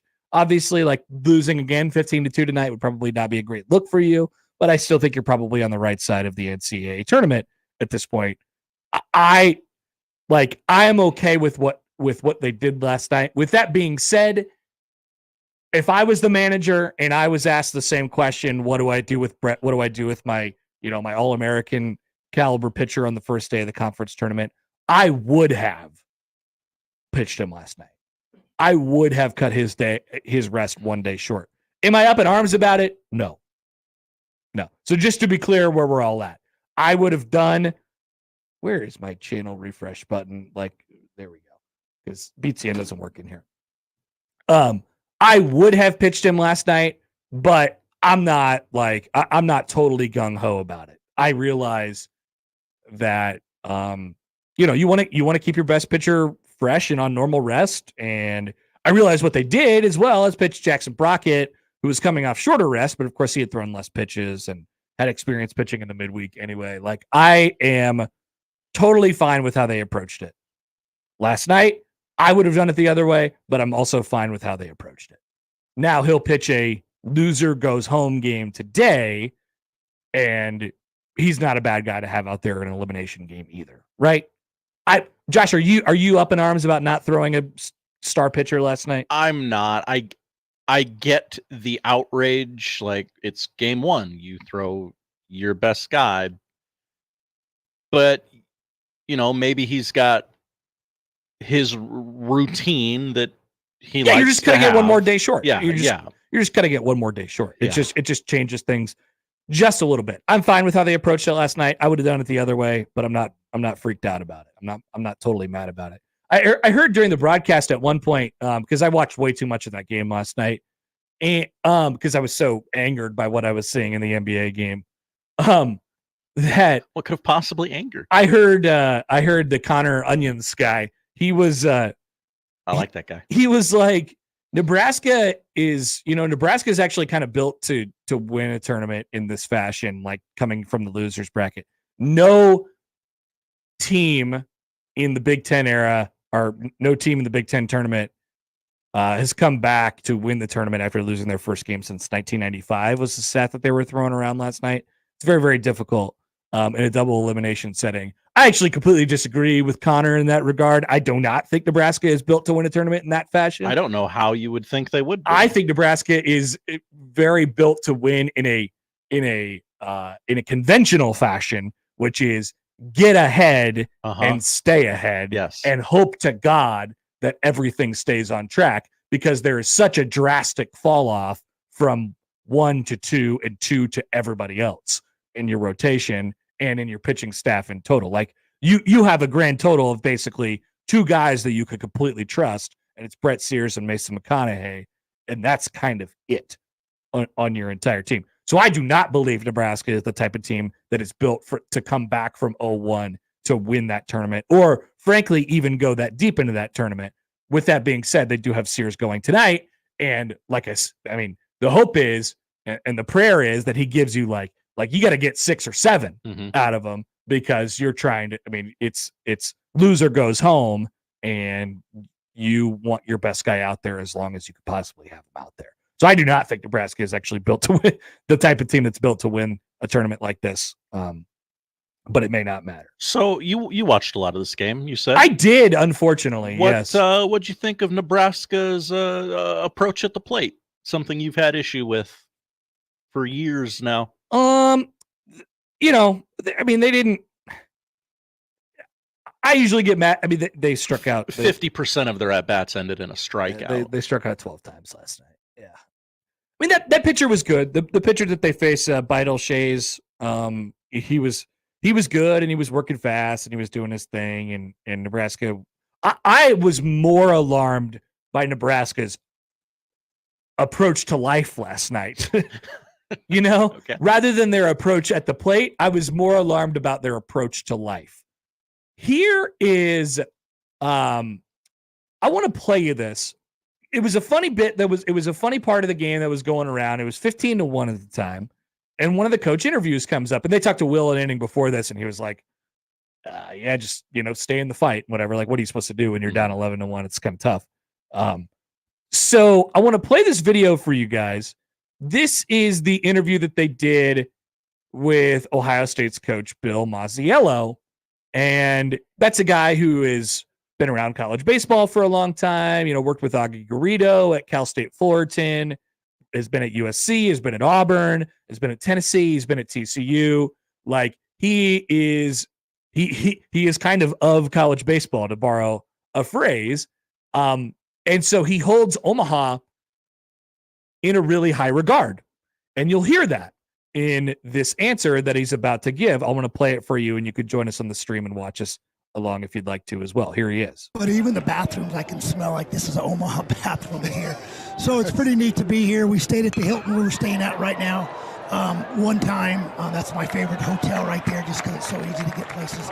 So yeah, this is obviously a special place and it's different. And the memories aren't awesome because I don't have a national championship, so I've never won the last game. So I'd like to make this year the first time, but what a special place. Coach, I have so many follow-up questions about that answer that I want to ask, but we got to let you work. So we really appreciate the time. I got nothing but time. My job was to stay away from the players. So whatever you guys want, the farther I stay away, the better we play. So whatever you want, I got time. Okay, so that was Josh. Sorry, I'm messing things up now. Go back to whatever we had in that before. This guy, right? All right. So what he said there at the beginning was funny. Omaha bathrooms. Is there Omaha bathrooms? But it is a peek inside of the disposition of a program that gets to come here and that gets to play in that facility and that holds Omaha in a high regard. Oh, okay. By Nebraska's approach last night and by Nebraska's, I think, approach in that ballpark in general, I just never get the sense from them that it's special to play there. I mean, if you really wanted to look in deep to some of Creighton's struggles at home and in conference this year, I think you could bring that to yourself as well. Those programs get to play there. They get to play on the field of the College World Series. They get to take batting practice on the field. They get to interact with the fans. They get to go to the Omaha bathrooms. I don't get that sense from Nebraska. I've never heard them talk with reverence of the opportunity to play in the stadium. Yeah. Because it's old hat for them. Yeah. They play there all the time. And I never thought of that. And they lost to a rival a couple times on that field this year. And it's the Big Ten tournament. We got to hop on the bus and make another trip to the old Omaha again, the house of horrors for us. It hasn't been a place that's been kind to them, first of all, but also it is a place that they have experienced a lot. And you could use it both ways. Like, is it a place where, hey, the moment isn't too big for us anymore? Or do you want that? Do you want that edge when you get into postseason time? I don't think that's responsible for 13 runs of a deficit last night, but everyone noticed. Everyone, looked at that game and pulled it apart and said, that team is the team that wants to be here. Ohio State. What I don't know. Nebraska was flat. They came out that way, and they didn't seem to have that edge to them last night. So I don't know if that's something that you can get over. I don't know if that's something that it's both like I don't want to just throw them exclusively under the bus, because I think it's really easy to say, hey, look, we've played here a lot and it's 50 miles down the road, and I grew up going to games here, and I've played on this field 15 times during my college career. Like, it's nothing new to me, and it's just another ball game. But you have to understand, that everybody else, the other 7 teams in that field, do not approach it that way. They look at it as a gift from the heavens. They say, we get to go to Omaha. They're going to dogpile on this field, and somebody's going to win a national championship in a couple weeks. We have the opportunity to do that if we win ourselves in Omaha. It looks the same as we saw it on TV, and we have that general kind of disposition toward it. Like I said, is it worth 13 runs last night? Like, probably not. No. But I didn't like their approach to that game. I think throwing off, not throwing Brett Sears has it plays into that. And I think, playing there a whole bunch over the last several years and being used to it probably plays into the lack of the edge as well. I didn't, so you got to find that, because everybody else in that field is going to bring that. You would think they would say something to the extent of, hey, we came here twice this season. Yes. And lost. Yes. What we need to find the edge. We need to make up for that. We got a chance to have a winning record in the stadium this year if we keep playing baseball this week. Yeah. Something. That's not the way it felt to me. No. That's not the way it felt to me last night. Travis tweets in. Hi, Travis. It's the Runzas that give the bathrooms that unique smell. In that case, it'd just be the Runza, like it'd be the Runza farts, right? They don't sell Runzas at that ballpark. I don't think they do anyway. No, I mean they don't sell Runzas at that ballpark unless they're building a nice little pop-up in there that I don't know about during the Big Ten baseball tournament.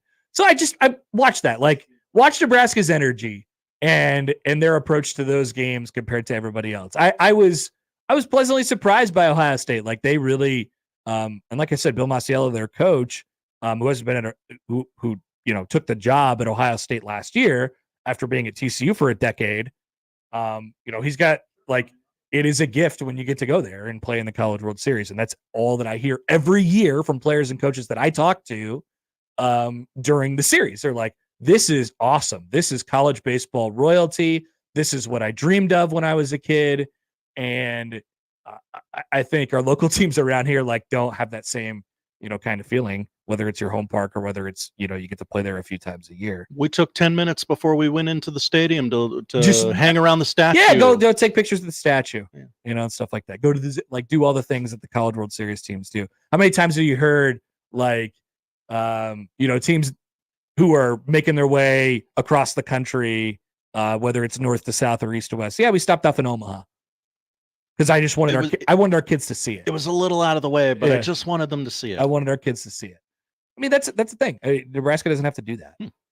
Let's take a quick phone call here. We got Mitch Sherman coming up in a minute. Let's go to John on the 42 Degrees of Source hotline. Hey, John, you're up. What's going on? Hey, guys. There's just no excuse to have a performance like they did last night. They're just not good enough program to think like that. They should have thrown their ace and get a win. And, I'm beginning to wonder about Bolt, to be honest with you. He's just, I'd say he's a slightly above average coach running a slightly above average program, and the proof's in the pudding with what they've done the last couple of years. So just disappointing. I wouldn't be surprised. They talk like the talk is they're in the regional, they've got the regional locked in. I wouldn't be surprised. If they go 0-2 in this tournament, there's a good chance they might not get in. So, I just, they just haven't reached expectations. And I think if they go 0-2 and then don't get into a regional or lose it at the regional, we need to start thinking about some changes. Thanks for the call, John. Appreciate it. So I would agree with him on the tournament thing. Don't test it. Just don't test it. Mm-hmm. Don't get blown out today. I just don't be a team that gets discussed in the room. Yeah, don't be sweaty. Don't be sweaty on Selection Sunday, right? So I would not put that to the test today, because your RPI is going to fall and that entire thing. I still think you're probably on the right side of things, but as far as Bolt is concerned, we talked about this a little bit earlier in the week. I still think there's kind of a learning curve for him and trying to figure out what kind of program they want to be and what their general sort of disposition is. Are they developing? Are they recruiting? Are they are they going to be a high strikeout team? Are they going to play bolt ball? Are they going to run the bases? Are they going to have that edge to them? ever since that 2021 group, it just feels like it's been a giant mix of things, whether it's a lot of talent and not a lot of togetherness. They've had like college baseball feeling teams and not so much college baseball feeling teams. I still think this team has a chance to change that narrative if they, if they perform well in the postseason. But it's definitely disappointing to have that result last night. I wouldn't, it is just one baseball game out of all of the baseball games. Keep that in mind. And they'll have a chance to reach your expectation, whatever it is, pick a regional final, get there and push somebody, but they don't want to make it hard on themselves, right? The way it's trending right now, they're going to make it really hard on themselves. This team loves making it hard on themselves. They do. It's unfortunate. Or at least they do it often. Let's take a quick break. We'll chat a little bit about this and more with Mitch Sherman of The Athletic. He'll join us on the other side. It is a Wednesday. It's the Connor Happer Show on 1620 The Zone. I'm a fabulous driver. The Connor Happer Show I'm one of the best friends you could ever have in your life. on 1620 The Zone. I hate you. Mornings with Sharp and Hanley. This is something that I've been very cognizant of living in Omaha, because I think Nebraska athletics, whether it be trying to gain new ticket holders, new donors, new interest, yes, winning matters, is they need to be better in this town, like more visible. Mornings with Sharp and Hanley. Weekdays 6 to 10 on 1620 The Zone. Your Omaha area forecast from the Godfather's Pizza Weather Center and KETV News Watch 7 on 1620 The Zone. Mainly dry on Wednesday with cloud cover early on, giving way to mostly sunny skies. Mild, comfortable afternoon with highs in the mid-70s. I'm meteorologist Sean Everson from KETV News Watch 7. The Connor Happer Show returns in minutes on 1620 The Zone. Memorial Day deals are yours now at Jensen Tire and Auto, including money saver deals on new sets of Ford Goodyear, Continental, General, Cooper, Kelly, and Maxxis tires. AC service too. Click on JensenTireandAuto.com now. How powerful is Cox Fiber? Powerful enough to let your band members in Vegas, Phoenix, and Omaha jam like you're all in the same garage. Introducing Cox Fiber, from the company with the fastest download speeds 9 years in a row. It's internet built for tomorrow, today. Cox, always building better. Limited availability in select areas. Speeds vary and are not guaranteed. Cox terms and other restrictions may apply. Analysis by Ookla Speed Test Intelligence in Las Vegas, Omaha, Phoenix. Fixed media download speeds Q2 2016 to Q1 2024. News Talk 1290 Coil is your radio home for Omaha Storm Chasers baseball. Proud AAA affiliate of the Kansas City Royals. Tune in to hear every pitch, every hit, and every out as the Chasers play at Warner Park and across the International League in 2024. With the voice of the Omaha Storm Chasers, Nick Batters, on News Talk 1290 Coil. The Storm Chasers are home at Warner Park tonight to take on Columbus. First pitch is scheduled at 6:35. You can hear all the action on your home for Storm Chasers baseball, 1290 Coil. Hear that? The sound of adorable little birds in your garden. And if you were here, you'd taste the 2 sweet but tiny tomatoes you grew all by yourself. But you're not here. Because your self-care happens when you're riding your motorcycle, protected by Progressive, on your way to the store for a pack of normal-sized tomatoes. So if you ride, switch to Progressive, America's #1 motorcycle insurer, without getting your hands dirty. Progressive Casualty Insurance Company and affiliates, not available in all states. Like eating out? Like saving money? Then get to Cobb's at 180th and Center, Shadow Lake Town Center, or 72nd and Jones for their daily specials. Tuesday is $3 off all burgers and sandwiches. Wednesday, buy any specialty pizza and get a one-topping 50% off. Then Thursday, all wings are $1 each when you order 10. And this just in, all Cobb's locations now offer their own delivery service. Click CobbsPizza.com to see the menu. Cops, pizza, and so much more. Roofing, siding, and gutters. Make the right call with the rooferees at John Higgins Weather Guard. Who do you want to talk about first? Mitch Sherman, The Athletic. He can play. And we need people that can play. And we'll never be royal. Let me live that fantasy. Oh. Athletic on the Connor Happer Show on 1620 The Zone. You can play. All right, we're joined in the 42 Degrees of Source hotline by our good friend Mitch Sherman of The Athletic. Mitch, good morning. How are you? Good morning. I am well. How are you? Good. Do you have any thoughts on the Royals right now? Of course I do. Yeah. I mean, I don't know if I should be more excited about a 468-foot home run last night. That was an upper deck of the fountain shot by Bobby Witt Jr., the first of his home runs. That was great. I wish we would have done it one day earlier, and I would have been there to see it. Or 2 days earlier. People are now comparing Bobby Witt Jr. because of the statistical output he's had through 50 games to a young Barry Bonds, which I don't know. I don't know what to do with any of these comps right now. All I know is that I'm very happy. I like the stat last night that was presented to Bobby during his post-game interview that he was the owner of the third longest home run in Major League Baseball this season after Aaron Judge and Mike Trout. So there you go. Just take that one to think about for the rest of the night. Hey, I'll take the 12 games over 500 before June 1st anytime. That is exactly right. Mitch Sherman of The Athletic is with us. Hey, so today another round of interviews with some behind-the-scenes people: Vince Ginta, Ryan Callahan, Keith Williams. Was there more? What was there another? Yeah, there are more. Okay, who else? Yeah, Chris Coulter, who's new and does something in recruiting logistics, and Avery Gossett, who is the director of on-campus recruiting.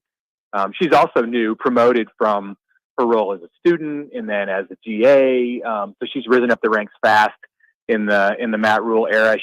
She coordinates the on-campus visits and everything that you see, like starting with food. She said there's lots of food at the on-campus visits, so that takes some coordination, and then along with a lot of other stuff that goes into those official visits, which will be aplenty coming up here in June. June's the big month of the year now for officials, and so Avery, who was part of this interview availability today, she's in charge of those things. So I think we asked you about the same thing on the last round of these with behind the scenes people. Like, how interesting is it to you that Matt Rule is putting those people out there? And I mean, what you're doing when you do the press conferences like that is you're trusting those people to tell the truth about the program and you're trusting them, whatever they might say about their behind the scenes operation that is going to become public information after that. Like, what's your takeaway just from that piece of it? Yeah, well, one, I think they're trustworthy people, and he believes in everyone who he hires and puts in these leadership positions. And then two, they all know going in that he's watching. I can't tell you how many times I've heard Matt Rule mention that he saw something in an interview with one of his assistant coaches, or he makes a reference to a comment that one of his administrators, made, whether it was in a radio interview or on their network, or something that came out of one of these availability sessions. So the head coach is watching, and so I think not that they would consider stepping out of line or saying something that he didn't approve of, but that's in the back of their minds that he's watching. And then his chief of staff, Susan Elza, who was part of the last group of interviews with Sean Patton, as you mentioned, she's in the room. She's sitting there, in a position that's very much within view of the ready to jump interviewee. Well, I mean, just so like they're looking out at the reporters asking the questions, and then just like in their peripheral vision, they can see Dr. Elza. So remember, her eyes are also Matt Rule's eyes. Yeah. Mitch Sherman of The Athletic is with this. I mean, as far as the actual, like, what did you learn about Nebraska's recruiting operation today? That it's really big. That they, according to Ryan Callahan, who's like he's like the whiz kid, like the nerdy guy who sits behind the computer and just like figures everything out. Like if there's a problem, I think they just go to Ryan Callahan and they're like, okay, can you fix this? And like he fixes it, whether it has to do with like, what can we do to work with this, with his his claim to fame and like the thing that has made him so invaluable for Nebraska is that he seems to be about as good as there is in the country and at figuring out like academic situations that come up with recruits. Like, and I don't know why this is as difficult and as complex as it is, but it is. It's a complex thing with eligibility and knowing every rule as it pertains to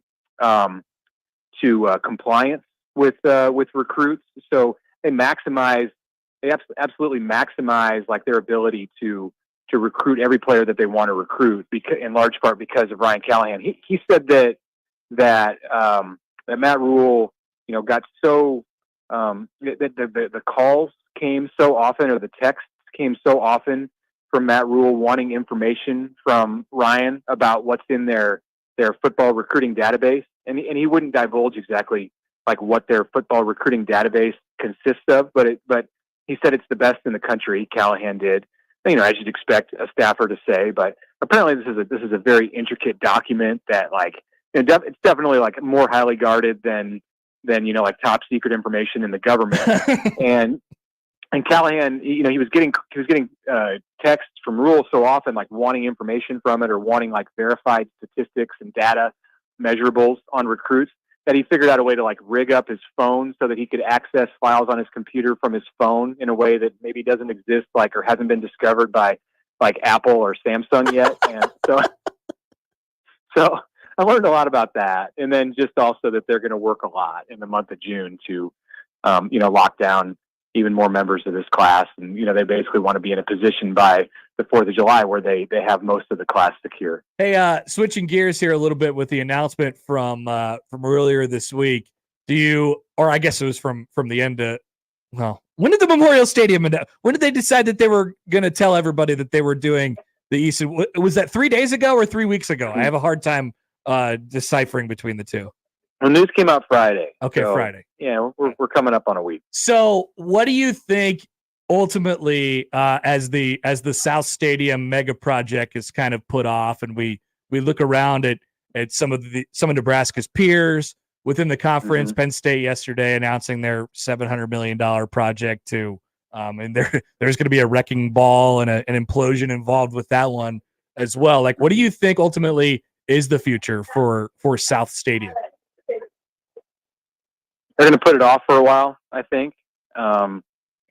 This is just Troy Dannon, and he has some freedoms that Trev Alberts probably didn't have. Trev Alberts started the information gathering and like the opinion gathering of fans in really just like a different era of college football, even though it was only a few years ago. But It was a different time. It was before antitrust cases and $1 million NIL deals. And, I'm not saying that those two things can, or all of that stuff can't coexist. It can. And Penn State or Missouri or Northwestern is proof that it can all exist at the same time. But Troy Dannon, in coming in here with a clean slate in March of 2024, had some freedoms to be able to just say, okay, I'm not a part of that old project, and we're going to clear the decks and apply the issues that are important in college football today, and then make our decisions based off of that. And he also doesn't have like all of the history that somebody like Trev Alberts did, in the nostalgia and just the emotions of having spent so much time in his life at Memorial Stadium. I mean, Troy Dannon has never been to a game at Memorial Stadium.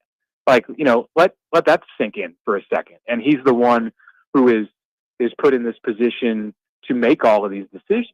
And he said, "Hey, I'm just gonna lean on the people who have been there and who have vast knowledge about what needs to be done." But it also, like I said, it kind of frees him up to just make decisions that are solely just like business decisions, like dollars and cents. And like if somebody comes to him later and says, "Hey, we've been neglecting the South Stadium for decades, when are you going to do something about that? Or I'm going to cancel my tickets." He can kind of like plead, beg for forgiveness. Yeah. And say, "I'm sorry, I just got here, and this is new, and we're going about what we need to do in order to make Nebraska competitive and have the best chance to win in this changing environment around college football."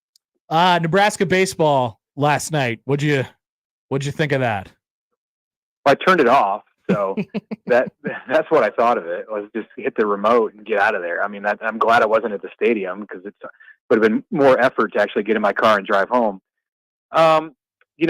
Look, I heard some of the conversations. I was driving back from Lincoln and listening to your show as you and Josh talked about it. And I'm not comfortable with, even though I think the metrics and the numbers and everything say that, like, Nebraska's they're not on the bubble, they're firmly in the tournament. I'm not comfortable if I'm Nebraska and I go out and lay another egg today. I'm just not. Like, you didn't get to 35 wins if you lose today. You lost your last 3 games going into the postseason. Like, RPI isn't everything, and the RPI is not going to be in like this bulletproof place if they lose today. Like, you're talking maybe mid-30s. It's not great. Like, it's not like it's there's all this talk. Oh, they're a lock. Well, they were a lock maybe a few weeks ago, but I don't know. I mean, they're probably still in, but I would be very uncomfortable if I was Nebraska and I lost and went 0-2 in the Big Ten tournament and go 34-21 going into Monday, and you got to sit around on Thursday, Friday, Saturday, and Sunday and think about that and wait for that. So I would advise them, and I'm sure they don't need my advice, but so I'll phrase it a different way. It would be a good idea for Nebraska to win with Steers on the mound tonight. One thing that they have done, and in all of their ups and downs this year, is they've not gone into like a big tailspin, and that's why they're in the position that they are, to still be sitting upright.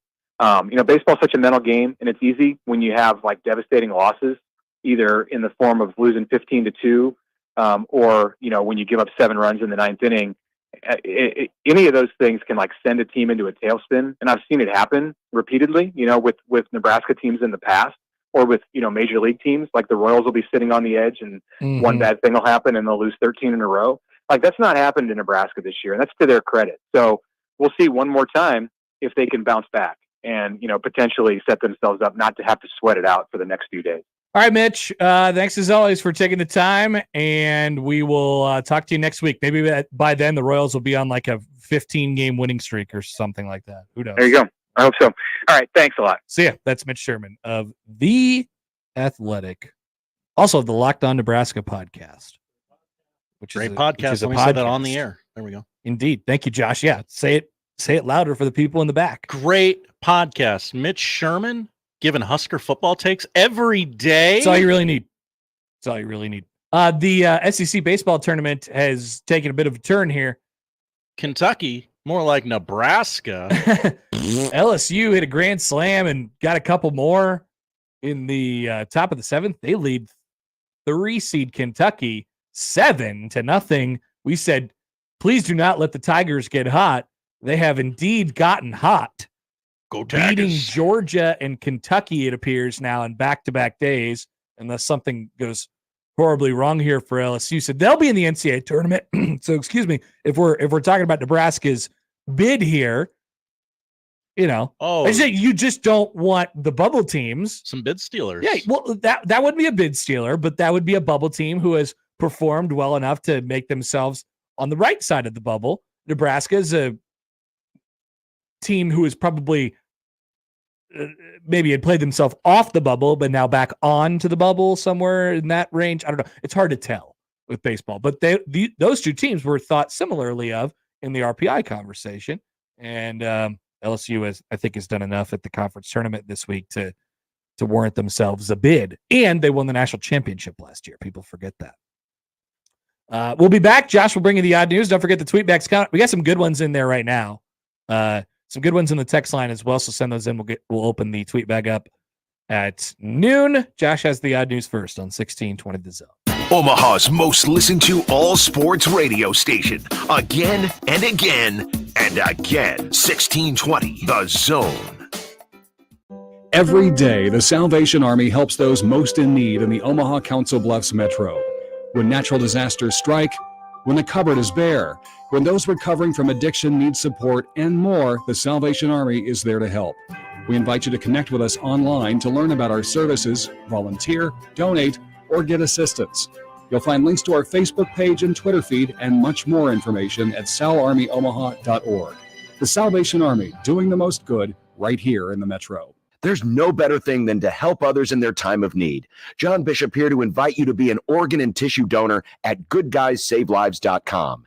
Anyone can register, regardless of age or medical condition. Donor hearts and lungs save lives. Donor tissue makes recovery from surgery easier. Next time you renew your license, check that organ and tissue donor box or visit goodguysavelives.com. Learn more about organ donation today and see how you can save 8 lives at goodguysavelives.com. Let's go on a fishing trip you will be talking about for years. The best walleye fishing trip ever. Join me, Crash Davis. We're going to travel to the walleye capital of the world, September 15th through the 19th aboard a deluxe motor coach. Travel with me to Ballard's Resort on Lake of the Woods. Pricing includes round-trip motor coach transportation, 4 nights lodging, 3 days of fully guided walleye fishing, and all of our meals. Go fishing with me, Crash. Your best trip ever. Sign up at ballardsresort.com. ballardsresort.com. And set the hook. Are you the decision maker in your company? Consider this. For the first time in decades, there's a better option for a corporate card and spend management platform. Meet Ramp, the only corporate card and spend management system designed to help you spend less money so you can make more. Most corporate credit cards offer points as incentives, but those points amount to less than their worth in real cash value. Ramp's business cards offer you cash back, real money in your pocket. Plus, you control who spends what with each vendor. And Ramp software collects and verifies receipts automatically, which means you'll stop wasteful spending and close your books in hours instead of days. Businesses that use Ramp add up to 5% to their bottom line the first year. If you're a decision maker, adding Ramp could be one of the best decisions you've ever made. And now get $250 when you join Ramp for free. Just go to ramp.com/sports. ramp.com/sports. ramp.com/sports. Cards issued by Sutton Bank and Celtic Bank, members of FDIC. Terms and conditions apply. The Zone Inbox is brought to you by Equitable Bank. We take banking personally. Email me, Connor Happer, with the Connor Happer Show at Connor, CONNOR, at 1620thezone.com. Send me your love, your hate, and maybe a few hot takes. The Zone Inbox, presented by Equitable Bank. Car repair is car repair. Most places you go can change your oil or fix your brakes. The difference is the experience you'll get at Omaha Car Care. We're part of the community. We were born here, and we believe that our relationship with you should be built to last. We're going to consult you, not sell you. We're going to give you a free loaner car. We're going to treat you like a valued friend that we want to continue to see in the years to come. I'm Rick Betker, owner of Omaha Car Care, and we'll be along for the ride.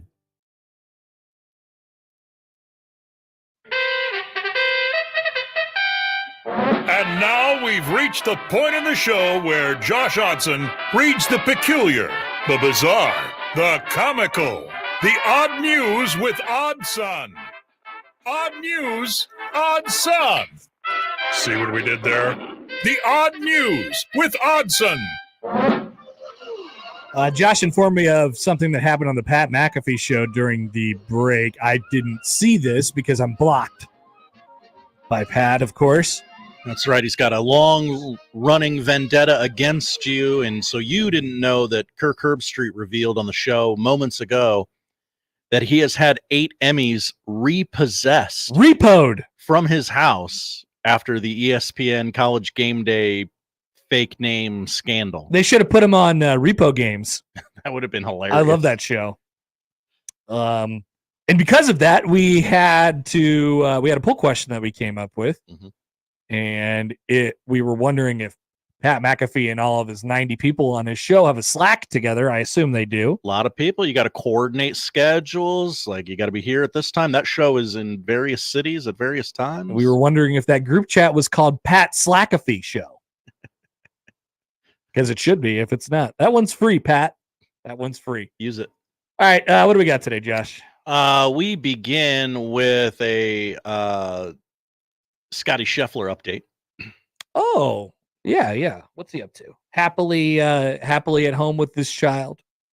Yes, more or less. But the Xander Schauffele revealed on Pardon My Take with Big Cat and PFT this morning. I guess that would be because today is Wednesday.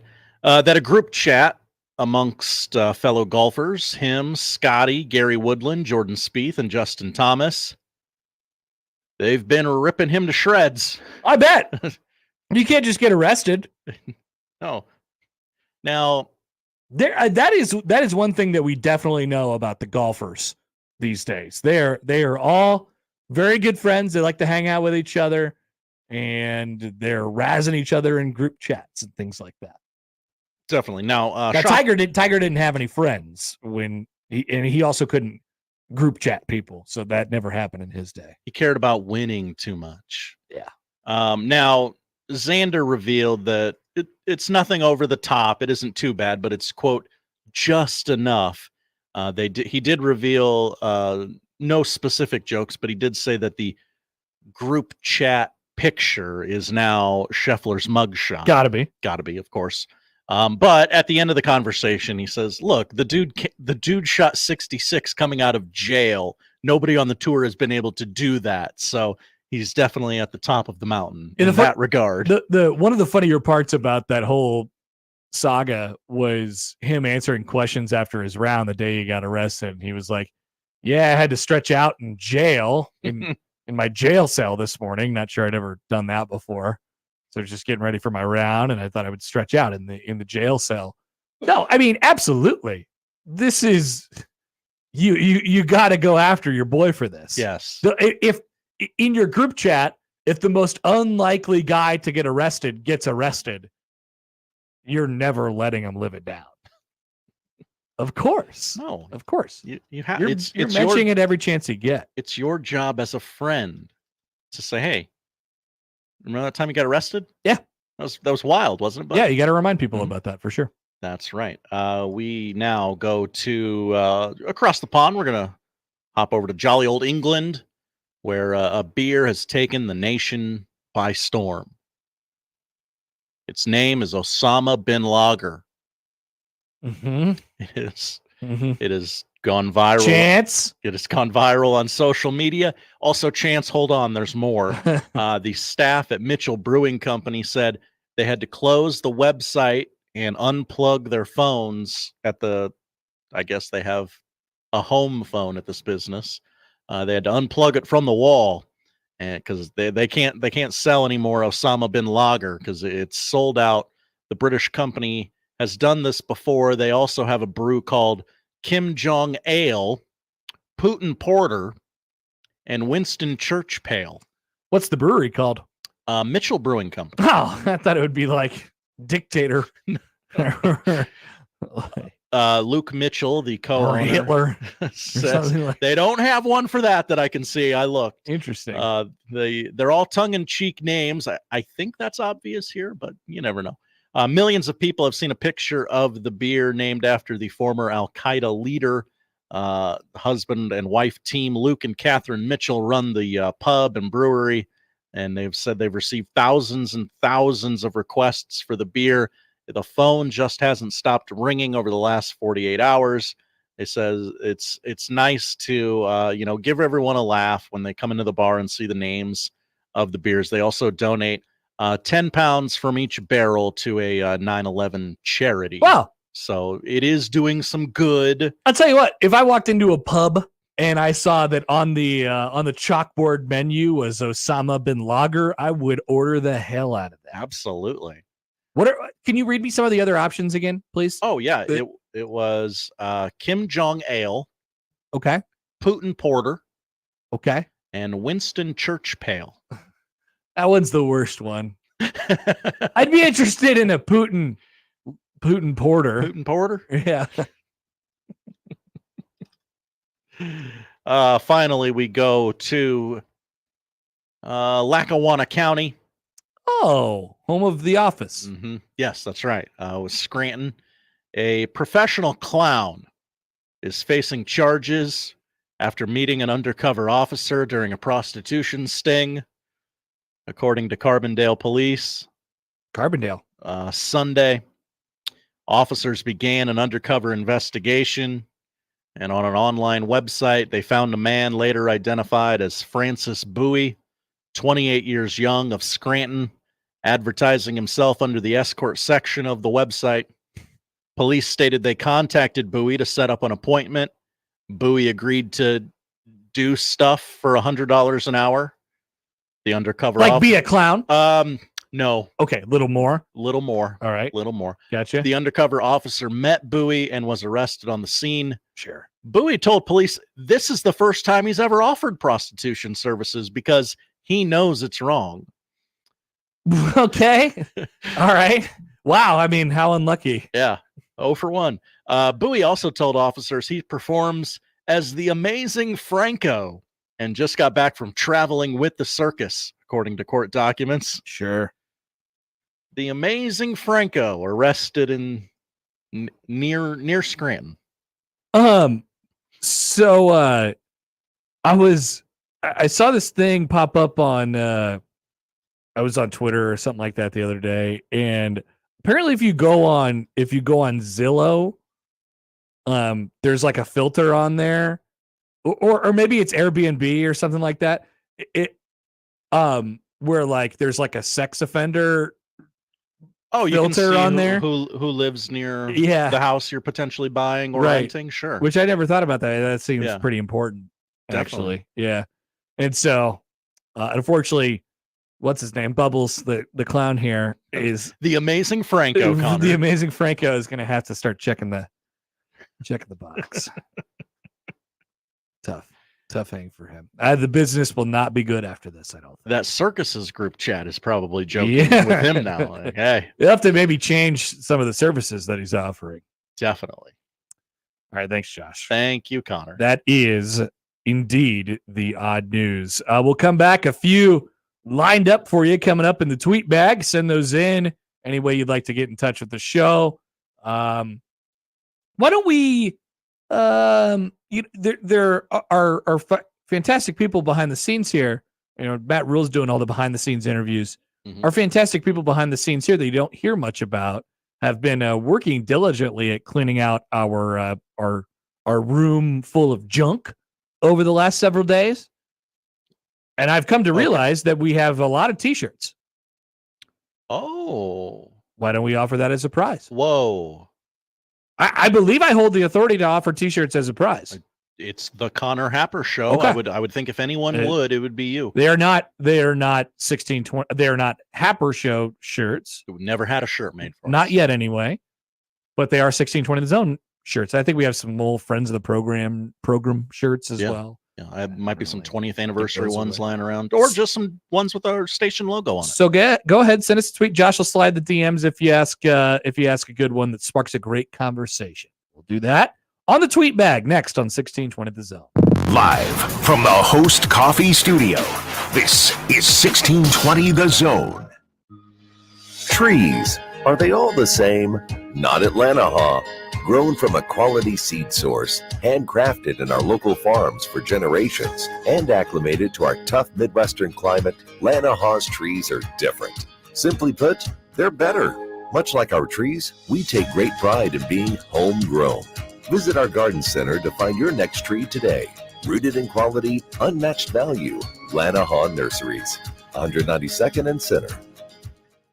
Food always tastes better when it's fresh from the farm, and you can get that farm fresh flavor from more than 100 Nebraska farmers and producers at Ellsworth Crossing in Waterloo. At Ellsworth Crossing, all their products are naturally raised and taste amazing. Free-range chicken and eggs, pork, Wagyu beef, bison, and more. Fresh produce, milk and dairy, including ice cream and cheese. Open Tuesday through Saturday, all year long. Ellsworth Crossing, 26902 West Center Road in Waterloo. On Facebook and Instagram, and at ellsworthcrossing.com. Would you just give your house key to criminals?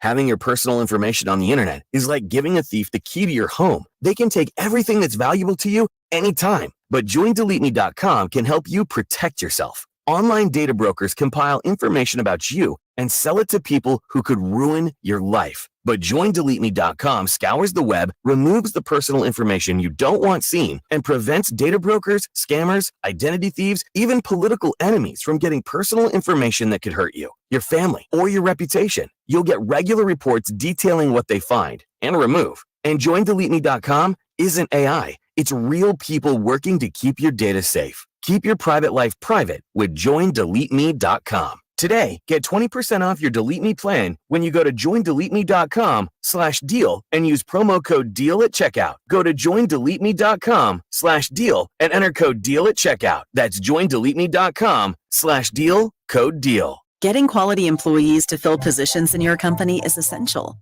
but finding those people can be a major hassle, unless you use ZipRecruiter. ZipRecruiter makes finding quality people a breeze. And right now you can try it for free at ZipRecruiter.com/radio. With ZipRecruiter, one click sends your job to hundreds of top job sites. But more than that, ZipRecruiter's advanced technology identifies the candidates with the skills you need, sends you a list of great matches to review, then actively invites them to apply for your job. And the results speak for themselves. 4 out of 5 employers who post on ZipRecruiter get a quality candidate within the first day. That's right, the first day. Now you can focus on your business and let ZipRecruiter do the work finding the best people for you. See for yourself. Experience the ease, efficiency, and power of ZipRecruiter for free. Just go to ZipRecruiter.com/radio. That's ZipRecruiter.com/radio. ZipRecruiter.com/radio.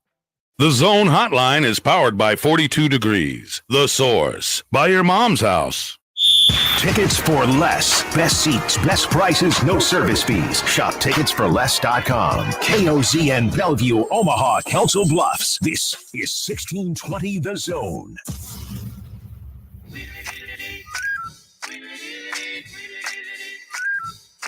This is the Tweet Bag. You send your questions in, and we answer them. Like no other radio segment ever. It's the Tweet Bag on the Connor Happer Show. All right, it's 11-0 LSU. What happened, Connor? Tommy Tanks hit another donger. It wasn't a grand just slam. a donger, yeah. A grand salami. And then I flip over to Big Ten Network where it doesn't work. So we're just going to watch SEC baseball in here today. We're not going to worry about the Big Ten. Perfect. Quick story here before we begin the tweet bag. Love a quick story. It's not a personal story. It is real quick. I'll get you that score. It is with my YouTube TV. It is 5-2 Penn State in the top of the 7th. All right. Things are moving in downtown Omaha.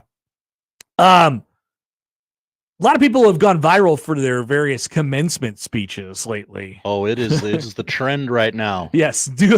If you have something to say, just invite yourself to do a commencement speech. Guess who got invited to do a commencement speech? Oh, can I have a hint? Maybe like where or would that give it away? Well, no, where would not give it away. Okay. It was Cabrini University. What are you, Mother Cabrini? Have you touched the stuff? Cabrini University.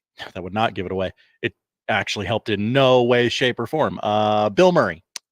No. Okay. That was the university of which Kylie Kelsey is an alumni of. She loves her man fiercely. And so Kylie Kelsey gave a commencement speech. Now, here's the thing about Cabrini University. Cabrini University will shut its doors on June 30th. It is ending as a college. Why are so many colleges closing? I didn't know colleges closed. I thought they were like McDonald's. People stopped paying their student loans or something. I don't know. So Kylie Kelsey was invited to give the commencement address at Cabrini University. Tell me how you'd grade this line, because I think it's pretty good. Says to the graduates, first, your high school graduation was stolen from you by a global pandemic. Then your college announced that it was closing, and your senior year was spent on a campus that resembled a ghost town. Kylie opened her speech at the ceremony before joking, and you couldn't even get a top 5 Kelsey as your commencement speaker. No, she's definitely in the top 5. Yeah, she's third. Well, where's Mama Kelsey? So maybe she's 4th. She's 4th. Taylor Swift is not yet a Kelsey. No. I mean, she'd get bumped down immediately to 5. But still, that's top 5. Number 5 is in the top 5. So I did a top 5 many, many days. I thought that was a pretty good line. I'd like to congratulate Kylie on a successful commencement address at a college that is closing. Now, how did the students react? Did they walk out? Did they? I don't know. Unclear on how large the class was. Were they okay that a comedic joke was told in public? That seems to be a problem for people now. She said, my husband, Jason, is known for giving some pretty earth-shattering speeches. He did not help me in writing my words today, so you can go ahead and lower those expectations. This gal's great. She said, what an honor it is to speak to you today. When I was asked, my first instinct was absolutely not. Contrary to the current state of the pop culture news cycle, I really prefer to fly under the radar. She really does. She's never around when the cameras go off. Her message was really baked into this line. Look at me now. I'm 32, mom of 3. Where did time go? I couldn't tell you, but what I can tell you is that I have no idea what I'm doing, she said at the speech. Yep. Mm-hmm. And I think it's a pretty good line. It's a good note to the graduates. More people need to hear that. Yeah. Even the It's like, most look, successful person you're really gonna have doesn't to know just what you're doing. figure it out. Yep. Mm-hmm. There's no real secret sauce to this deal. Find a way. You're gonna have to just figure it out. And that is indeed the secret sauce. All right, to the tweet bag, Josh. What do we got? We begin with a tweet from Platcat. Hi, Platcat. Need an update on Happer's Bobby Witt season projections. Mm-hmm. He says on April 10th, you said the following. Bobby Witt will have 30 home runs, 50 stolen bases. I said these things? Apparently. 100 RBI. Close to 300 average. MVP odds were 12-1. Connor, grade that projection. Oh, I think it's an A+. I mean, might have undershot some of them. He has exactly, like, if the next step for him this year was to become like a bona fide top 10 player in baseball, top 5 player in baseball, like MVP candidate, at age 23, 24, he's on the track. Like he is directly on the tracks. Well, everybody kind of said preseason, if Bobby Witt takes the leap, the Royals can do X, Y, Z. I mean, there was more ifs than that, but that was certainly one of the ifs. That's for sure. What's he got now? 7 home runs. He is in a bit of a power slump at the moment. Well, even 2 home runs last night. Seasonally, it's been a little cooler than normal. The atmosphere is not really thinned out. Oh, thank you, Josh. Good excuse. In the way. Yeah, great excuse. I right? like that. As a Braves fan, I've been using it a lot lately. How many bags has he grabbed so far this 16. year? 16. How many ribbies? 31. How many? What's his bat? He's in like 304. Oh, 304. I thought he was higher than that. I mean, I think he's right on the mark for some of those. And 30, he's in the neighborhood. He could be in the neighborhood of 30 home runs. I'm not worried about the stolen bases at all. Like he's going to steal as many. Will he be the primary run producer for this team, or will he have to share some of that plate with Mr. Salvi and Mr. Pasquantino? So maybe there's like a world where 3 guys have 90 or something like that. So maybe that's the one that he falls short on. But yeah, I mean, he's going to hit. So I feel great about that projection. Thank you for bringing it back to light, Platcat. I appreciate that. Brian tweets in. Hey, Brian.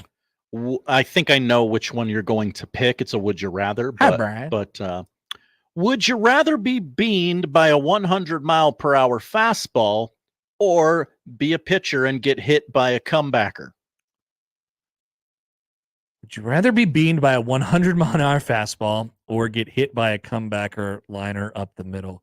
Okay, so I have a couple questions, I guess, that you cannot answer, but maybe you can, help frame this for me. Where does the comebacker hit me? Okay. And where does the fastball hit me? Yeah, those are good questions. Good follow-ups. Why don't you just go ahead and tell me whatever you think. We don't have Brian here to. Let's say the bean ball hits you right between the numbers on the back. The comebacker. Okay, it's that obviously. Like it's that. Comebacker's going to hit you. Let's go the gut. Well, that's not so bad either. Neither of those are so bad. I mean, you'll get over getting hit at the plate. It is speaking from personal experience, it is a little bit more difficult to get over the comebacker getting you somewhere. I've been hitting the head at the plate. I've been hitting the arms and the legs and the back and the whatever. Not the groin area, Okay, which is okay. positive. Pretty much everywhere but there, like you get over it, right? You're standing in the box, you realize that Rub some dirt on it. it's kid. possible that the crazy person on the mound might hit you with something. I've never been hit with a 100-mile-an-hour pitch, to be fair. But I have been hit with a 100-mile-an-hour exit velocity comebacker to the throat. I did not like that. That's something I don't want to do again. Seems bad. I fortunately for you all have survived. And you correct me if I'm wrong. You talked about that before, and you said you would have rather have been hit in the face.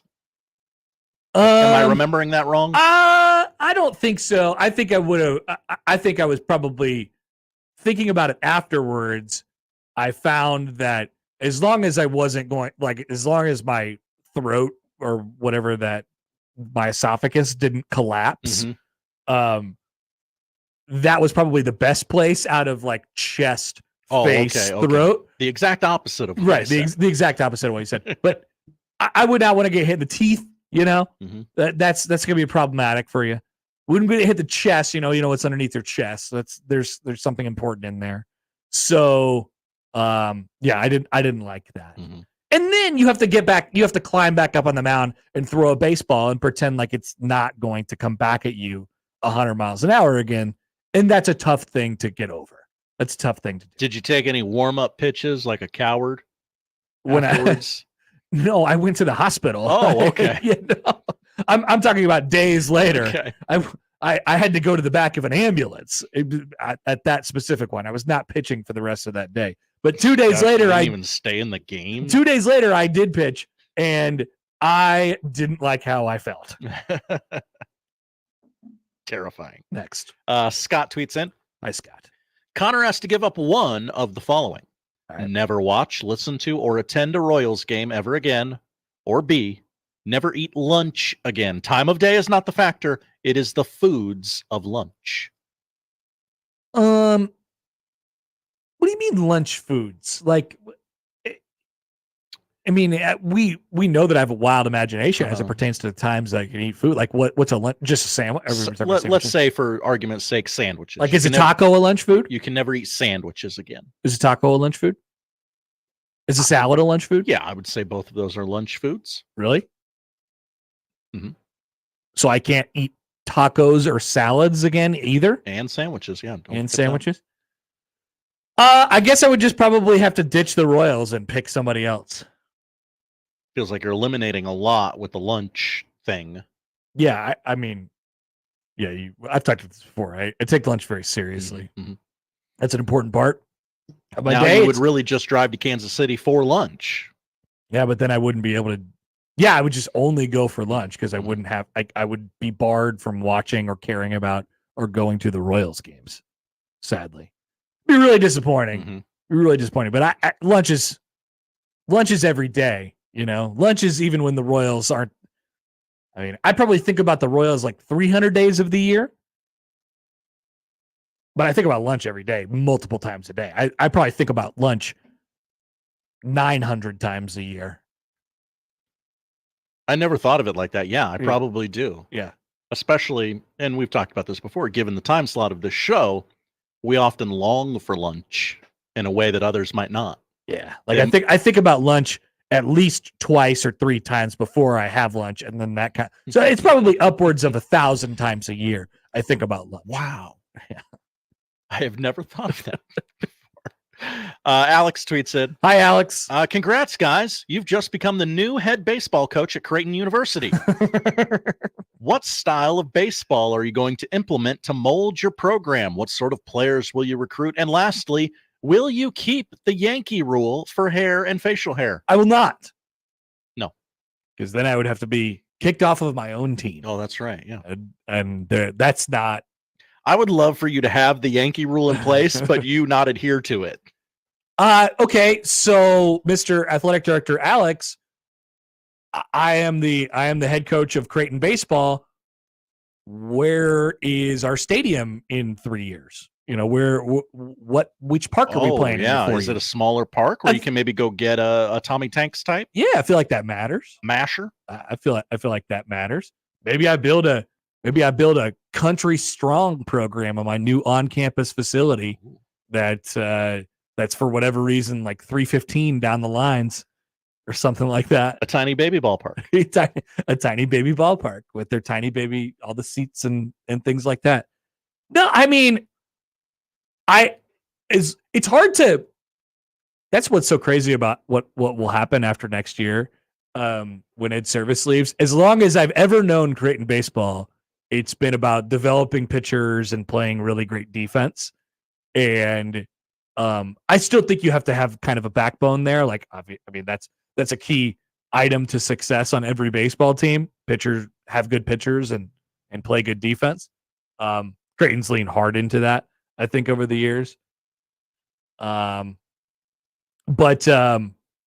what kind of players I've always found it interesting how Creighton hasn't been, maybe I would just try to make Creighton sexier. I would just try and sex it up a little bit, you know? I was like, explain. I just find it odd that Creighton's not like Omaha's got a bunch of different high level recruits, draft picks, and things like that, and they go other places in the country. Sometimes they go to Nebraska or something like that too.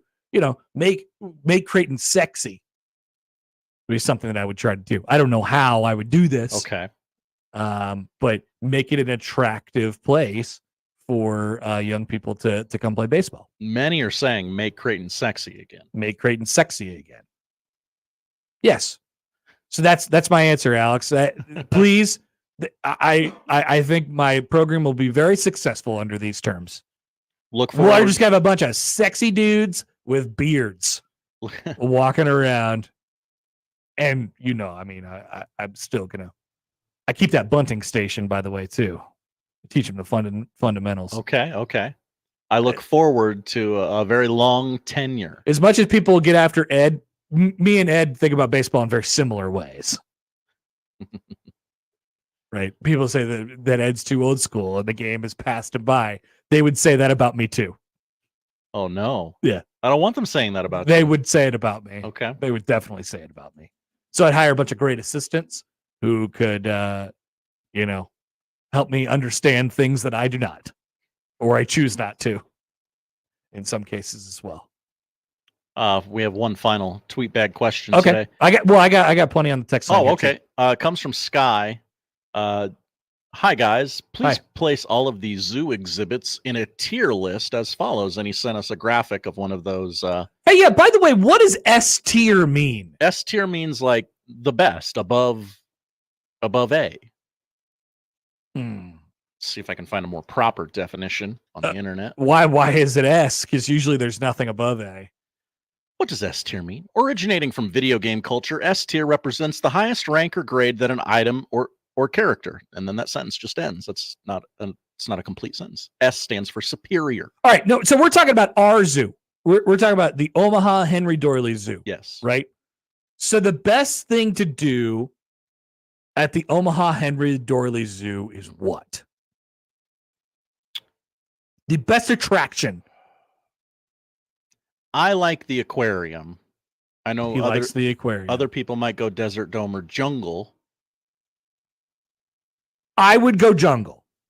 Lead jungle, number one. I just don't think there's a lot to see in the jungle. It's neat that we have it and it exists. Oh, there's some stuff to see in there. Look at all the birds flying around. I mean, that's definitely true. But I like the idea of like being encapsulated in that environment. Mm-hmm. And then the water and the bridges and the photo opportunities in the jungle. I'm all in on the jungle. I've always been the jungle guy. All right. So S tier for me is jungle. A, I'm with you. Let's go with the aquarium. B, I'd like to go see the polar bears. Are they still there in their little caves down there?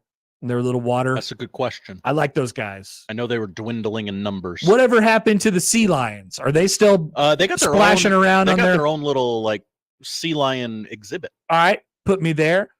Actually, Have you been to Asian Highlands? I'm going to put more things in like the A, B tier. So if we're leaving S alone as the jungle, I'll throw some more things at you. Underrated. So maybe I'd put it in the B tier here. the bridge where you walk across and you could throw stuff at the fish and they all go. I love that. Absolutely. I love that part of the zoo. Doesn't matter. You can be 8 or 80. That it's fun to throw a piece of bread or some popcorn in there. Maybe this goes to you go to the gorillas and maybe they're like sticking their fingers up their butts or something like that. I love that. Gorilla exhibit's been closed a long time. Excited to see that this summer. Has it been? Jeez. Yeah, I could be wrong, zoo people. I'm sorry, zoo chicks. Forgive me. I think it's been closed since COVID. You might notice how I haven't mentioned the Desert Dome the Kingdom of the Night. I have noticed that, Connor. All right, I'd put it down. Oh, I'd put it down. I'm okay with the Desert Dome. I think it's fine.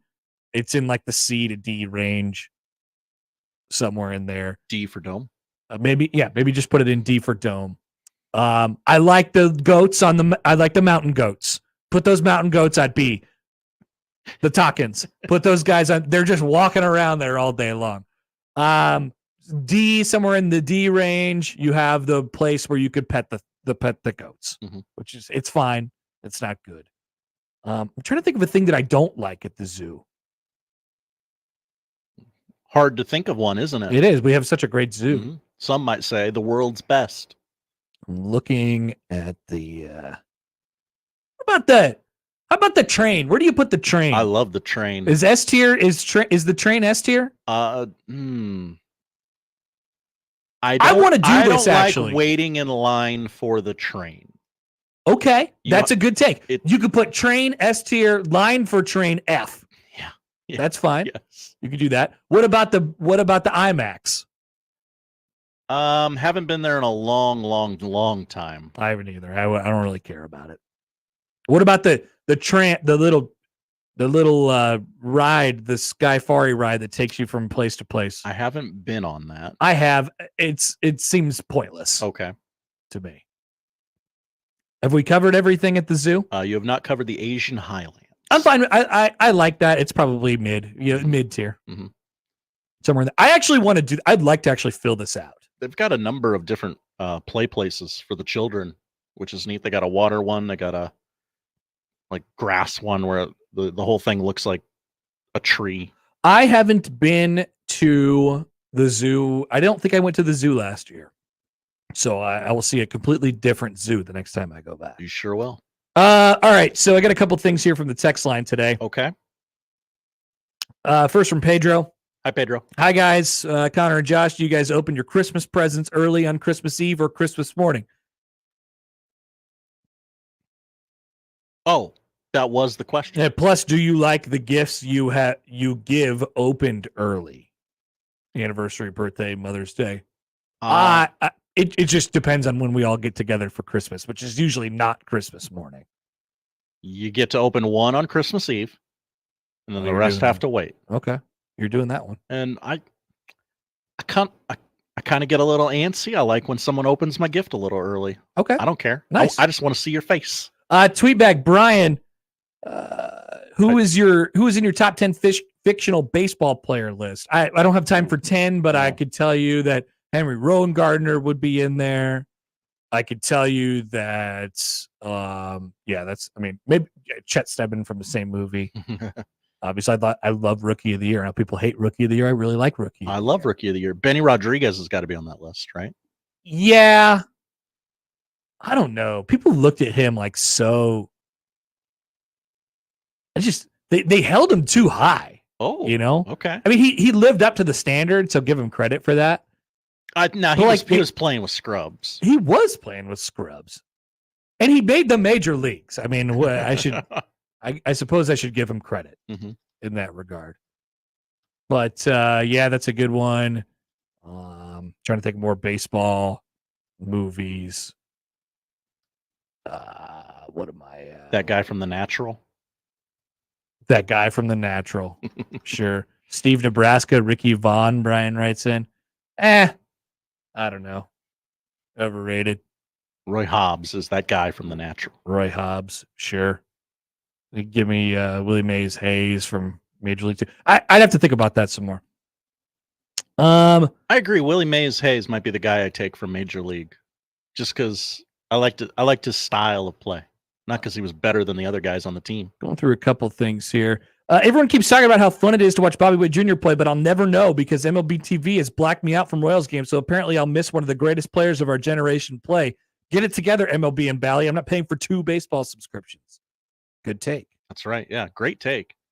I have a theory on this that I'm not sure I've divulged on the audience. I believe Major League Baseball and Rob Manfred is purposefully allowing these contracts to probably expire left and right so that they can just MLB TV, your exclusive home for Major League Baseball. And, I hope so. And then you lift the blackouts and it's all in one place essentially, except for like ESPN Sunday Night Baseball, a couple national broadcasts each week. Sure, that'd be great. Why don't we just do that right now? Well, you need those contracts to expire. And if you look like a fool because the contracts expire before another team's, well, so be it. I'm looking for more here on the text line, and I thought we had one earlier, but I may have lost it at this point. All right, are we good on Twitter? Anything else? We good on the YouTube? I believe we've cleared house. I'd take Serrano for Mike on YouTube there. Oh yeah, I mean, just gotta have some rum around. Absolutely. Scott says regarding the zoo, you should check out late nights at the zoo this summer. I have heard this more and more every time. They do it like 2 or 3 times a year, a summer. I'm not sure when, but obviously it's after dark. They have alcohol. What is that? No children. Yeah, but can you so one time I went to brew at the zoo and they only 85% of the zoo was closed off. Like you couldn't actually do anything at the zoo. It was just beer at the zoo, but you couldn't do the zoo stuff. I want to be able to drink a beer at the zoo and walk around with only adults. That sounds awesome. Yeah, open the whole zoo, and you get to see the animals at night. Like you couldn't do the jungle or the aquarium because that the jungle or the desert dome, right? Because that depends on natural light, right? I don't know. Do they have lights in the desert dome to light the paths? I don't know. I could be completely wrong on this. The aquarium seems like something that would be open. Yeah, the Kingdoms of the Night would be open, but then you'd have people falling in and getting eaten by the albino gorilla or the albino alligator gorilla. Don't feed him coins, by the way. No, don't drop stuff to the alligator. They're not like the little orange fish. All right, don't feed the alligator. All right, back after this on 1620 The Zone. Previously on The Crossover. I opened up my fortune cookie last night, and on the front it says, here you can download a bunch of music. And then on the back, there's a QR code for Napster. Yeah, fortune cookies used to be fun, whimsical. At the end of your chicken fried rice, you're like, boop, boop, boop. Boop, boop, boop. That's exactly what I did we had last night. Chinese the other night. I don't think we ever got fortune cookies. Even worse. Mornings with Sharp and Hanley. The Connor Happer Show. Unsportsmanlike conduct. 6A to 6P. 1620. The Zone. Your Omaha area forecast from the Godfather's Pizza Weather Center and KETV Newswatch 7 on 1620 The Zone. A really nice Wednesday afternoon with high temperatures sitting in the mid-70s. Lots of sunshine and relatively calm winds. Tomorrow we'll start with a temperature in the low 50s, warming to a temperature near 80 degrees, and a chance of showers and thunderstorms for the late evening and overnight hours. I'm meteorologist Luke Vickery, KETV Newswatch 7. More with Connor and Josh after this. We're going to have an extensive professional relationship, my man. On 1620, The Zone. Equitable Bank. We take banking personally. EquitableOnline.com. Memorial Day kicks off summer driving, but at Jensen Tire and Auto, the holiday deals are yours now. Save on Goodyear, Continental, General, Cooper, Kelly, and Maxxis tires. For more information on Jensen's early summer tire deals, click on JensenTireandAuto.com and check out Jensen's deals on expert auto service, including a free AC performance inspection, $10 off silver, gold, and platinum oil changes, up to $40 off fluid exchanges, a buy 3 get 1 free deal on shocks and struts, and $25 off brake service with FMP rotors. For Jensen's service deals, click on JensenTireandAuto.com now. Then get a jump on Memorial Day. Schedule an appointment at any of Jensen's 21 convenient locations serving Omaha, Lincoln, Fremont, and Council Bluffs. Jensen's early summer driving deals at JensenTireandAuto.com. Jensen, a locally owned family business since 1973. Welcome to this episode of RV Ready, brought to you by Leach Camper Sales in Council Bluffs. Mother Nature? We're getting things ready for everyone to head out camping again. People should go to leachcamper.com and check out the inventory. And don't forget, the coffee's always on. Guys, let's have a conversation. Let's say you've been losing interest in your spouse. You got low libido. You can't focus on things. And you're wondering, what is going on? It may be low testosterone. Mentality is here for you. With their FDA-approved testosterone treatment, the board-certified physicians who work with most insurance companies, they can diagnose the symptoms of low testosterone and take care of it. Schedule an appointment today. Go to the website, lowtusa.com. Take back your life, man. Mentality, lowtusa.com. Break away from your boring coffee routine and stop by Astori's Coffee Company. Handcrafted, locally roasted premium coffee is served with a smile at one of our 5 Stories Omaha locations. Stop in or drive through and support local at Story's Coffee Company. News Talk 1290 Coil is your radio home for Omaha Storm Chasers baseball, proud AAA affiliate of the Kansas City Royals. Tune in to hear every pitch, every hit, and every out as the Chasers play at Warner Park and across the International League in 2024. With the voice of the Omaha Storm Chasers, Nick Batters, on News Talk 1290 Coil. The Storm Chasers are home at Warner Park tonight to take on Columbus. First pitch is scheduled at 6:35. You can hear all the action on your home for Storm Chasers baseball, 1290 Coil. Let's get back to the Connor Happer Show on 1620 The Zone. Here comes the clown.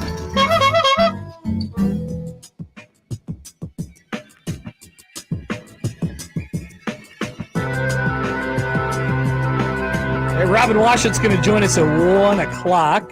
I want to bring you a quick story before we resume business talking about the stadium and things of that nature and money and really just kind of heavier stuff. But depending on your stance, this could be heavy as well. A headline that I did not expect to read last night. Competitive eater Takeru Kobayashi announces retirement to focus on health. That's right. Kobayashi, who was still eating, is now retiring from eating competitively. The subject of a 30 for 30 documentary. That is right. So I want to read you this and some quotes from him. 6-time Nathan's hot dog eating contest champion Takeru Kobayashi announced he is officially retiring from competitive eating in order to, quote, live a long and healthy life. Kobayashi expressed his concerns about the damage that highly processed food has caused him in the Netflix film Hack Your Health, The Secrets of Your Gut.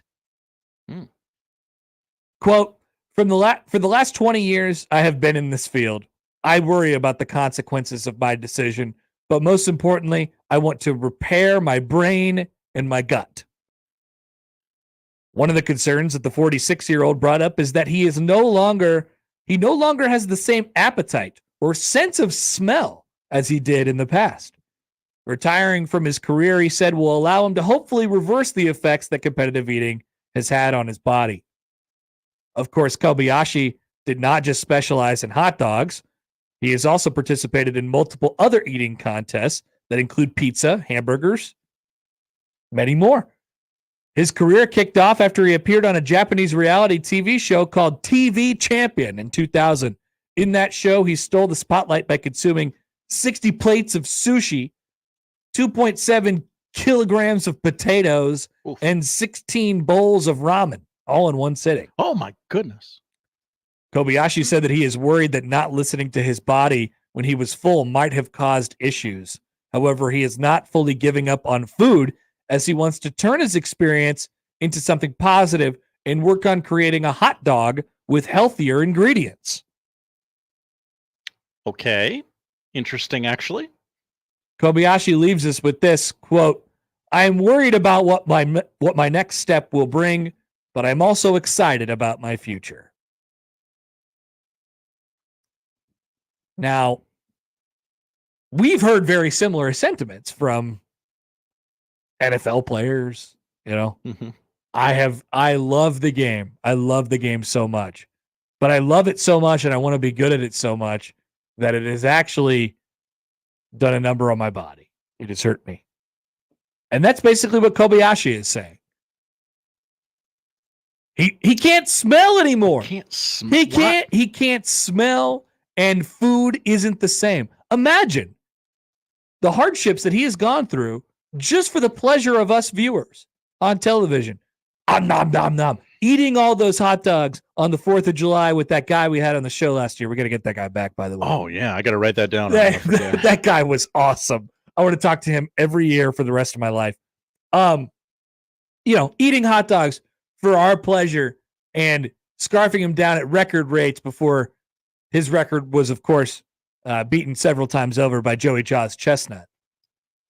To go. And now the results of this, at just 46 years old, he has found that he does not enjoy food in the same way that he used to. He's got a lot of living left. He cannot smell properly anymore. That's the one that... Think of these things that he sacrificed for us. I don't know why you're not hearing about this in the mainstream, lamestream media today, but you should be. This is an American hero. A hero of America. He has sacrificed a lot for our enjoyment, and we owe him a great thank you. Whatever we give to our heroes, medals of honor, medals of freedom, whatever it might be, Takeru Kobayashi deserves this. He has sacrificed literally his body and his pride for us. He's the villain that birthed Joey Jaws. Absolutely. Luke Skywalker needed Darth Vader, and Chestnut is Skywalker, and Kobayashi's Darth Vader. NFL guys, they have health problems after they retire, and some, brain injuries, irreversible brain injuries. I want to ask a question, and I don't want anyone to make it political. Did Kobayashi at some point get COVID, and now he can't smell? I don't know. Because I don't understand the loss of smell via competitive eating. I don't know. I don't know. What he's suggesting is it messed up his brain composition in some way, shape, or form. That had an effect on that.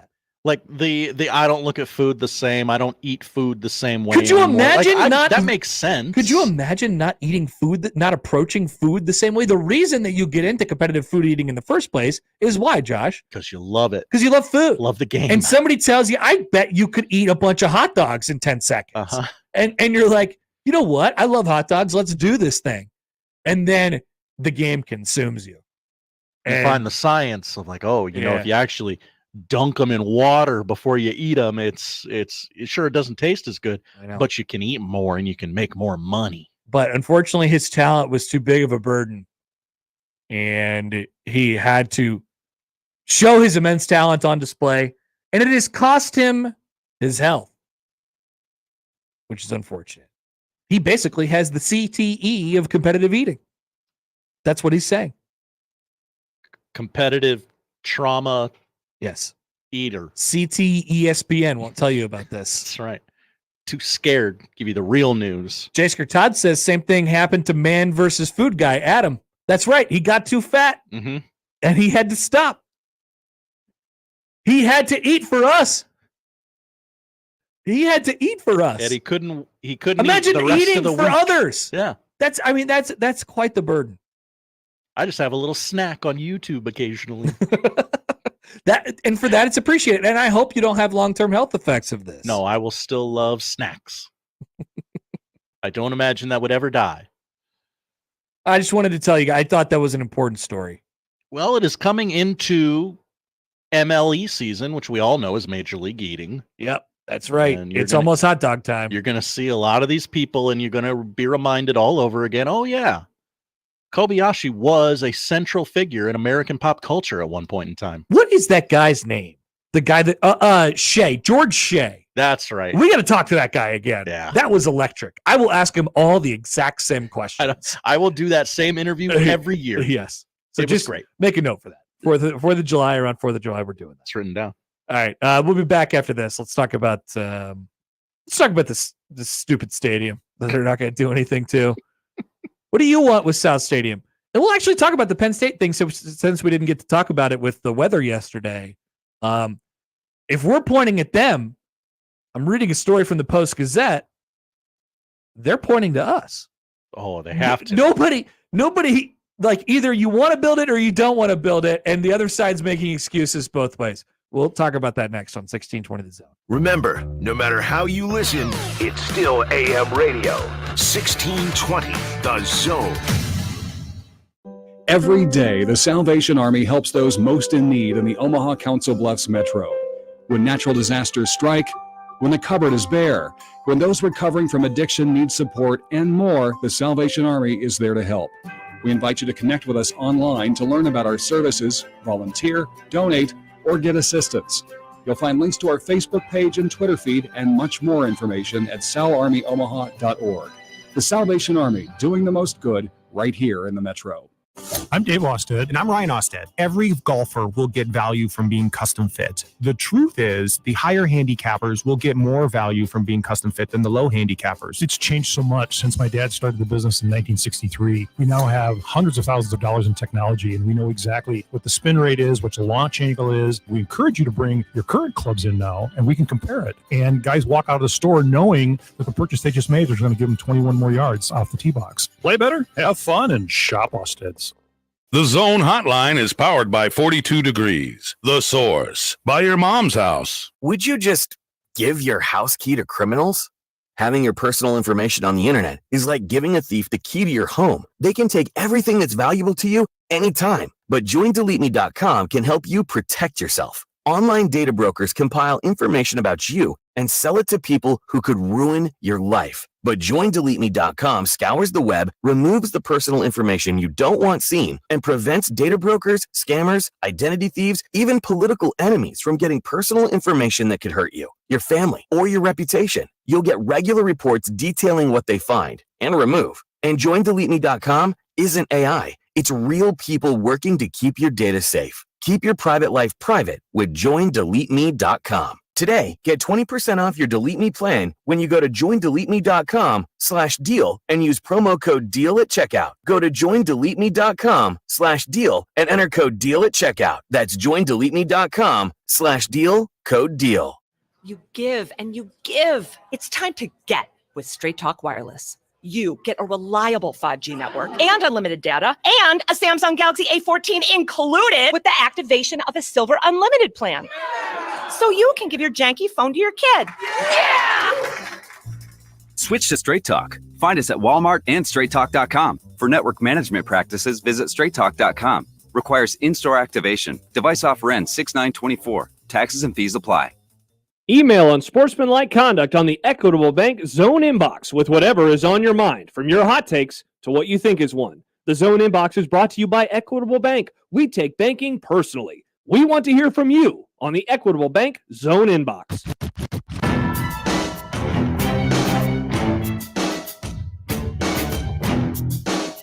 Hey, since I'm a Yinzer now, you're a Pittsburgh. The Berg. What a Yin's up to today? What Yin's doing? I don't think that's whatever. Pittsburgh, I love it. Great town. Great town. Had a great sandwich there a couple times. So I was reading the newspaper of my favorite town, the Pittsburgh Post-Gazette, and Penn State has greenlit about $700 million stadium project, and I thought, wow, that's interesting. Nebraska just did the opposite of that, basically, with their own project. There was some dissension in the room amongst some people who the trustees of, it's basically like the Board of Regents in our situation. There was some dissension in the room, but ultimately it was approved, and they're going to get some help on this. Penn State leaders have touted the project as a way to modernize the football stadium, revamp the fan experience, and bring more revenue opportunities to the university and surrounding communities. Sounds like something that would be good. But the renovation, which will be funded solely through football revenue and fundraising, comes as Penn State faces a multi-million-dollar deficit that school leaders hope to balance by 2025. Alumni trustee Anthony Lubrano, who voted against the renovation, alluded to that deficit during his remarks on Tuesday. He pointed to the University of Nebraska's recent decision to modify its own stadium renovation plans in light of financial stability concerns, among other issues.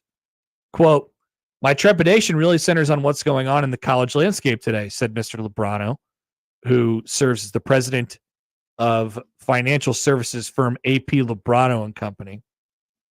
There's no question that the stadium needs a facelift. The only question is what that facelift looks like and how much we want to spend. So everybody's pointing at each other. Nebraska people who want the stadium to have that facelift and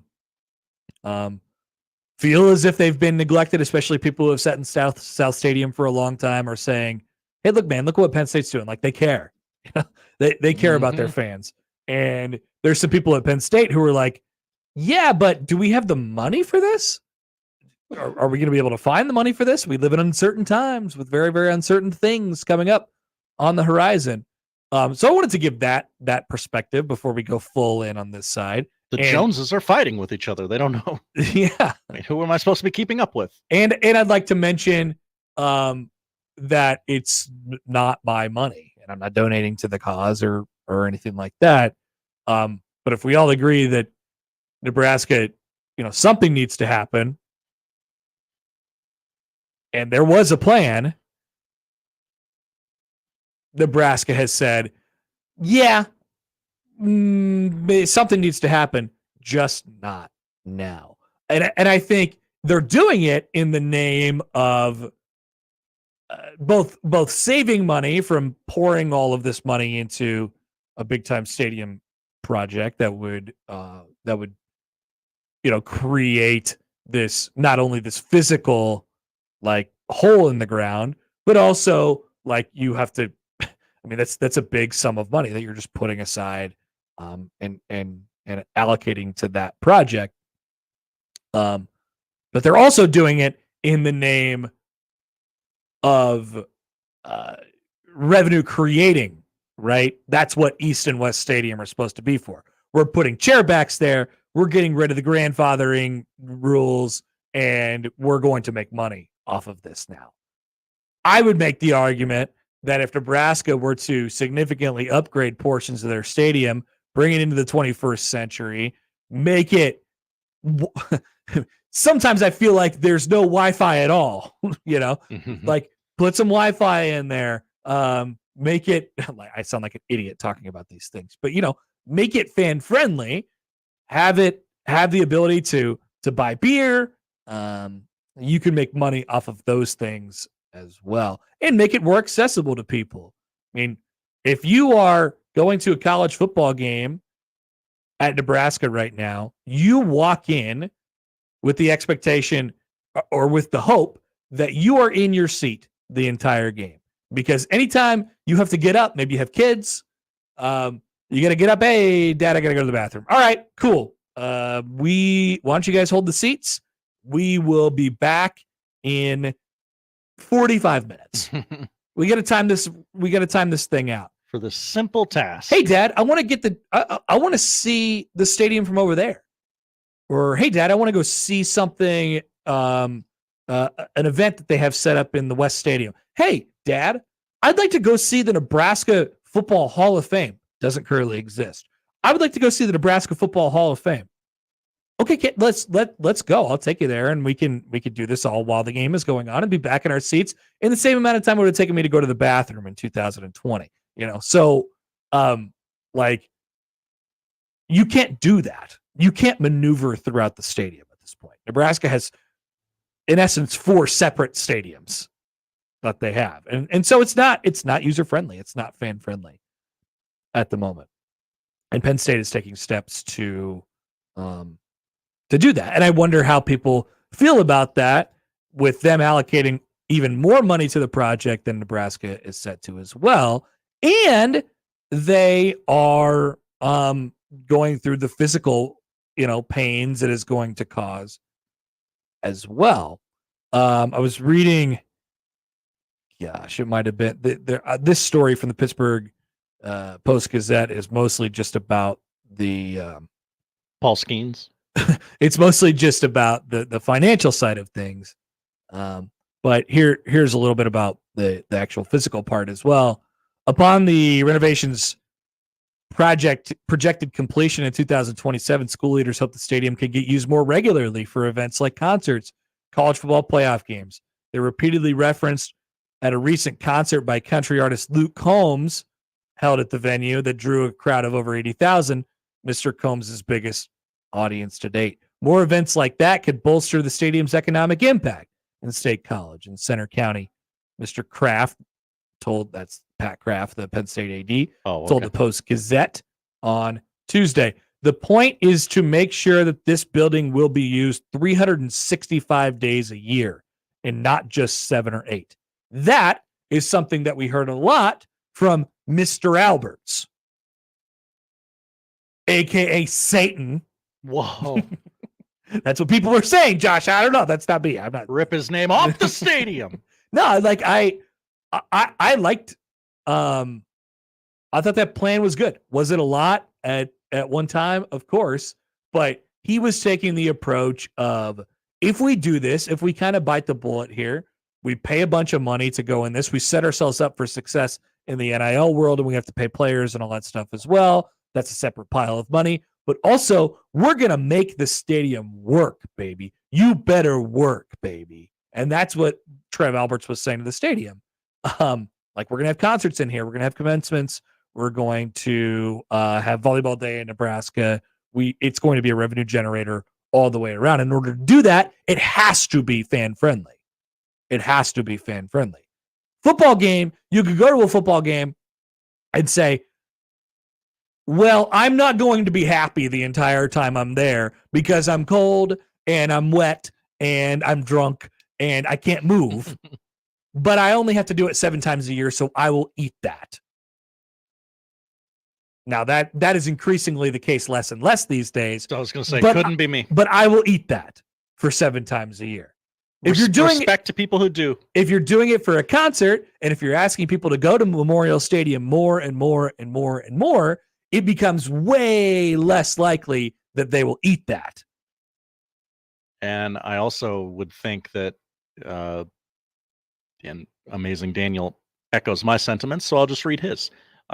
Even though I agree the stadium needs an update, the stadium never enters my mind as a reason to go or not go.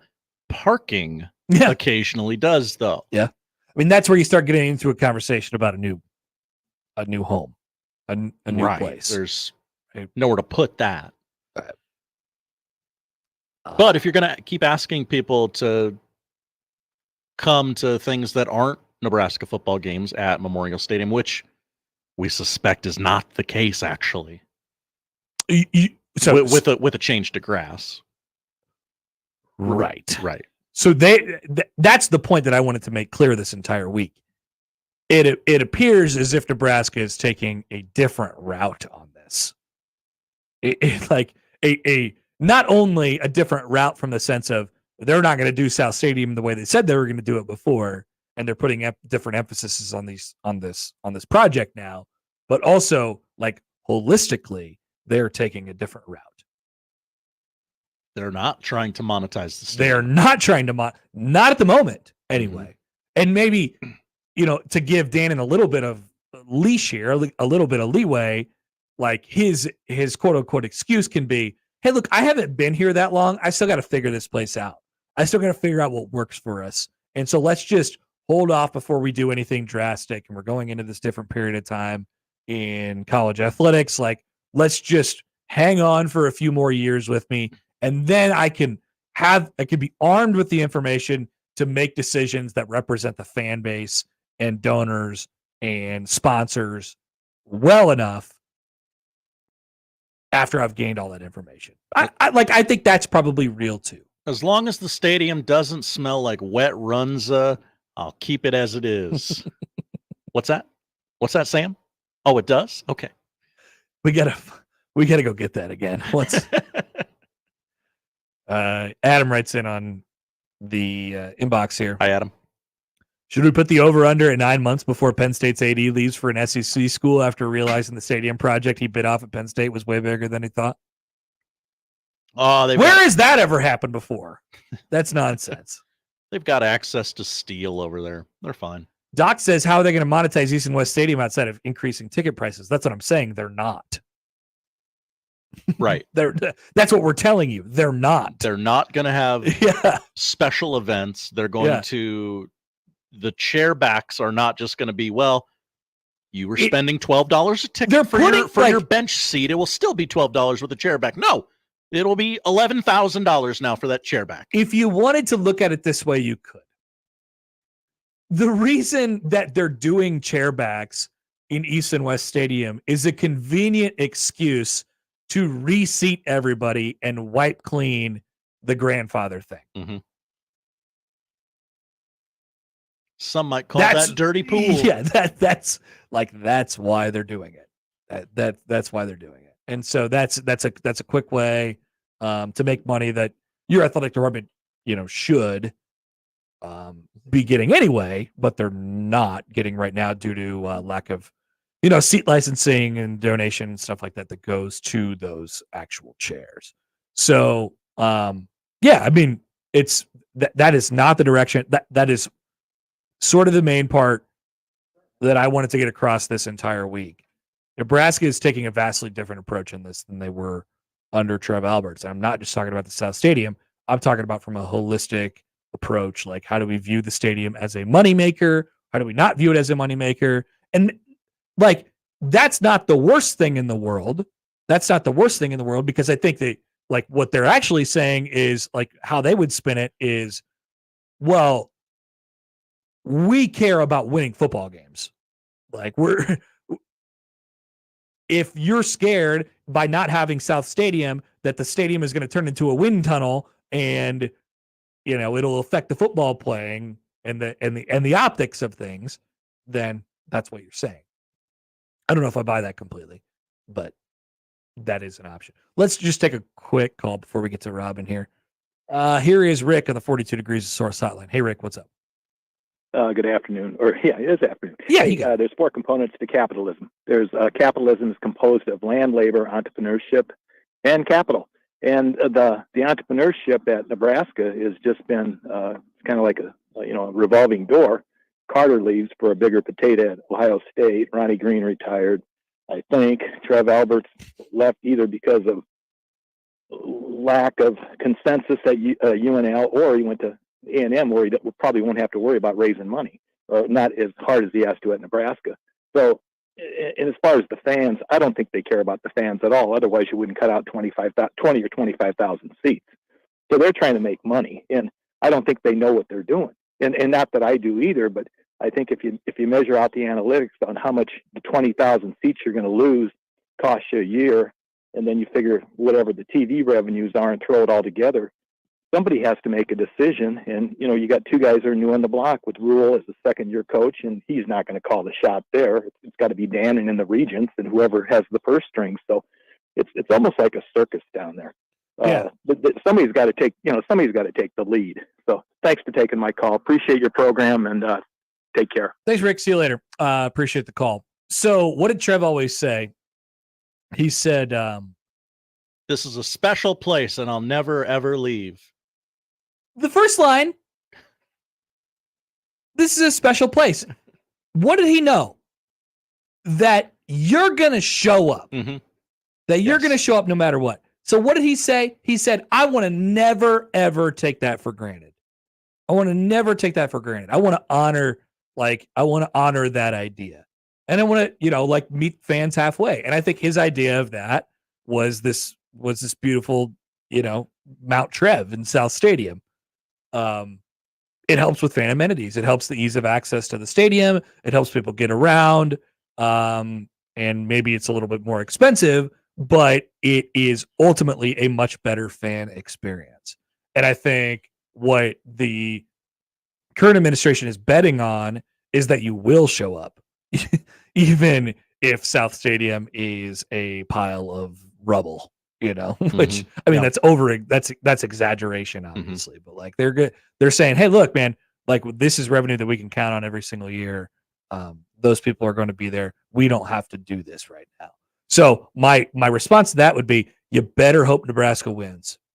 You better hope Nebraska wins football games this year. It does seem like that's kind of what they're betting on. Yep. That Nothing will matter because the team is winning for the first time in, let's call it 20 years. You better damn hope that Nebraska wins some games this year. Coming back, we'll have a chat with Robin Washut of HuskerOnline.com. We could talk a little bit about that, maybe some basketball. If there's any news in that regard as well. Coming back on the Connor Happer Show on 1620 The Zone. The Connor Happer Show. Follow us on Twitter @Happer Show for all the latest news and views. We may even say something interesting once in a while. Unlikely. Really, guys? Live from the Host Coffee Studio, this is 1620 The Zone. Hi, this is Doug Nodgard with Equitable Bank. Great service never goes out of style. When the digital age dawned, many said computers would be able to handle many of the interactions that used to take a person. Boy, were they wrong. How many times have you called your bank and gotten a recording to press 1 or 2? Not at Equitable. Not only does Equitable answer your call in the first ring, it's answered by a human being. That's because Equitable Bank values its customers. Equitable Bank, we take banking personally. Member FDIC. Lindley Clothing can guarantee you will look good, feel good. I just can't fix your golf game. Fantastic golf gear from Peter Millard to Johnny O. Also great tech golf pants from Ballon and golf shoes from Johnson & Murphy. Spring is sprung, and Lindley Clothing and Well Suited is ready to get you ready. Whether it be walking down the aisle, sitting in the audience, or on the 18th hole. Well Suited, of course, you know the top-notch staff at both Lindley Clothing and Well Suited. They're going to find exactly what you need for that special event. Jack Victor, Bugatti, Samuelson, they've got it all. 132nd and West Dodge in the Linden Market. Shop Sid Dillon Chevrolet, Nebraska's #1 volume Chevy dealer group. Visit us in Blair, Crete, Fremont, or Wahoo, or shop at SidDillonChevy.com. Together, let's drive. You are what drives us, Sid Dillon. Trees. Are they all the same? Not at Lanahaw. Grown from a quality seed source, handcrafted in our local farms for generations, and acclimated to our tough Midwestern climate, Lanahaw's trees are different. Simply put, they're better. Much like our trees, we take great pride in being homegrown. Visit our garden center to find your next tree today.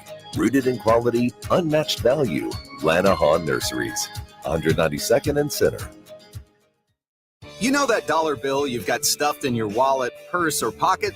Give it a little respect, because it could win you millions. Lotto America from the Nebraska Lottery is here, and it only costs $1 to play. It has a $2 million starting jackpot with drawings every Monday, Wednesday, and Saturday. What's more, you can add the All-Star bonus for an additional $1 to multiply any prize won. So unwrinkle that dollar bill in your glove box and play today. Lotto America top prize odds 1 in 26 million.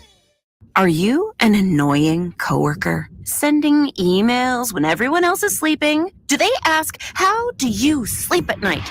Then you should go to Mattress Firm. They have knowledgeable sleep experts that can help you find a better bed, like a Tempur-Pedic. It has technology to keep you cool at night, meaning anyone, even people like you, can sleep. Get matched at Mattress Firm. Sleep at night. Restrictions apply. See store or website for details. Getting quality employees to fill positions in your company is essential, but finding those people can be a major hassle, unless you use ZipRecruiter. ZipRecruiter makes finding quality people a breeze. And right now you can try it for free at ZipRecruiter.com/radio. With ZipRecruiter, one click sends your job to hundreds of top job sites. But more than that, ZipRecruiter's advanced technology identifies the candidates with the skills you need, sends you a list of great matches to review, then actively invites them to apply for your job. And the results speak for themselves. 4 out of 5 employers who post on ZipRecruiter get a quality candidate within the first day. That's right, the first day.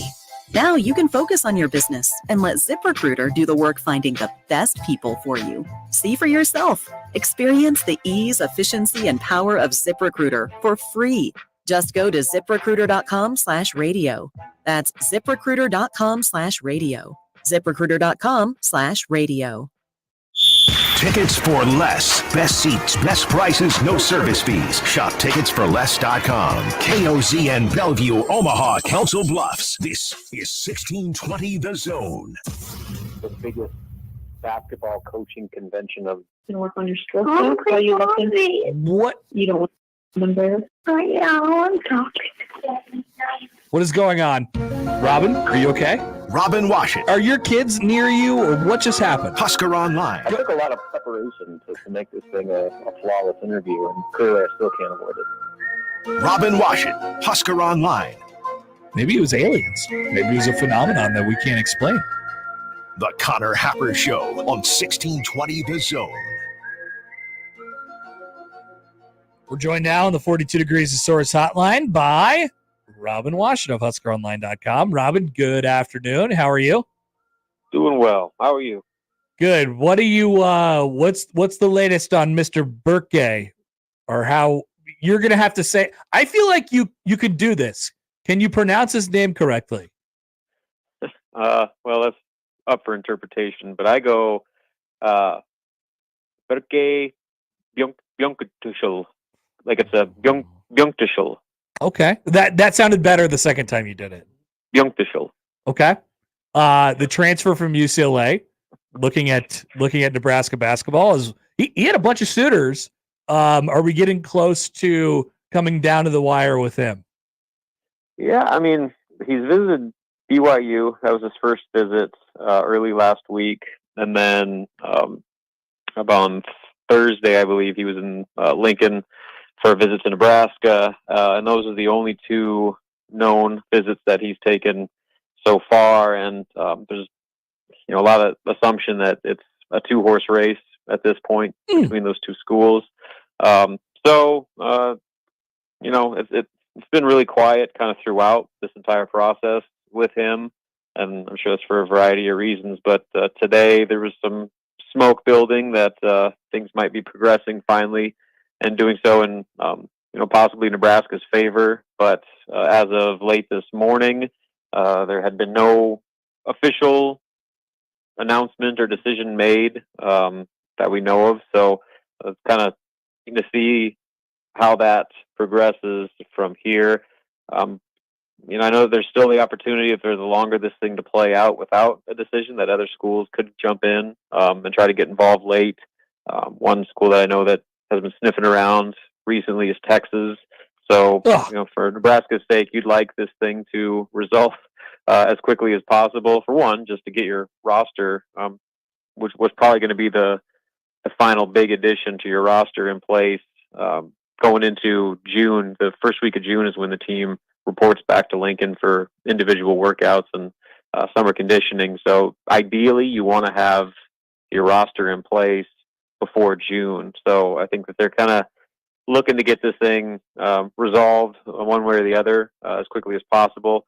For one, just to get the roster in place, but two, to avoid anybody else coming in late and disrupting the conversation. Yeah, I mean, how competitive is it right now with a guy who I think is viewed in a pretty good light, even by UCLA, even though his stats aren't mind blowing or anything like that. I think he's viewed pretty well especially around the teams that are recruiting him. But like anything could happen all the way. I mean, anything can happen even after the guy commits. That's for sure. But especially right now when teams have like one or two roster spots left, and I would imagine that it just gets a little bit wacky out there at this specific moment. Yeah, and especially kind of in this new era where, you're not really dealing with, you're dealing with the player, but you're also dealing with other factors like agents. And, especially with international players, they're dealing with an agency based out of Turkey that you just don't know. I mean, I think that has a lot to do with just how behind the curtain this whole recruitment has been. It's just that, it's, for one, an international player, and two, that NIL deals, there's a lot more, I think, pressure involved to try to keep things under wraps, not, leak how much you're offering so another school can jump in and say, well, they're offering you this, we're going to offer you this. So like it's just a lot more competitive, and kind of to your point, just because everybody is looking to put the finishing touches on their roster, especially when you get a piece like Burke, who is still listed as a second round draft pick in ESPN's latest 2025 mock draft. That's a pretty hot commodity this late in the process. So, there's a lot of pressure, I think, involved in just finding ways to close the deal and doing so as quietly as you can, just to avoid any potential disruptions from throwing things off whack. Hey, so Robin, we'll just transitioning over to football here, football related items, I guess. What was your takeaway from Nebraska's announcement this week that they're shifting their focus from the big South Stadium project over to making some cosmetic changes basically in the East and West? Like, what's your reaction to that? We've talked a lot about it over the last couple of days, and it's gone a lot of different directions. But and I was reading through your guys' chat. You guys got a lot of questions about kind of the future on there. Where does your mind go when you think about that? Yeah, I know the initial plans presented by Trev Alberts were extremely ambitious, but he did have a point to where, there's no way to go about renovating or remodeling a stadium without some portion of your fan base being upset about it. And so, initially, Albert's plans, there's a lot of people in South Stadium that were going to be displaced for at least a season, probably 2 seasons. And then, it's going to disrupt some of the grandfather clauses with season tickets. And so there was a lot of people upset about that. Well, then they reverse course and say, well, you know what, we're going to put those on hold. We're going to fix things up for the more expensive seats in East and West Stadium. Well, then all the people in the South Stadium are like, well, what about our renovation? Our side of the stadium is one of the most outdated in all of the Big Ten Conference. When are we actually going to get modernized on our side? And so, no matter what you do, people are going to be unhappy when it comes to these types of deals. So personally, I think the right approach, at least for now, until they actually get a better plan in place and make sure they have the fundraising in place to do it right. I think that was a big issue with the previous plan. To do it in kind of small bites like this is probably the practical way to go about it. You got to make sure that you take care of the people that are paying, I guess, the most money. And I think seat backs, that makes sense. That's a logical thing, especially with how hard it is already to get people to come to games. The fan experience needs to be improved, and you need to make it more comfortable and a more enjoyable experience.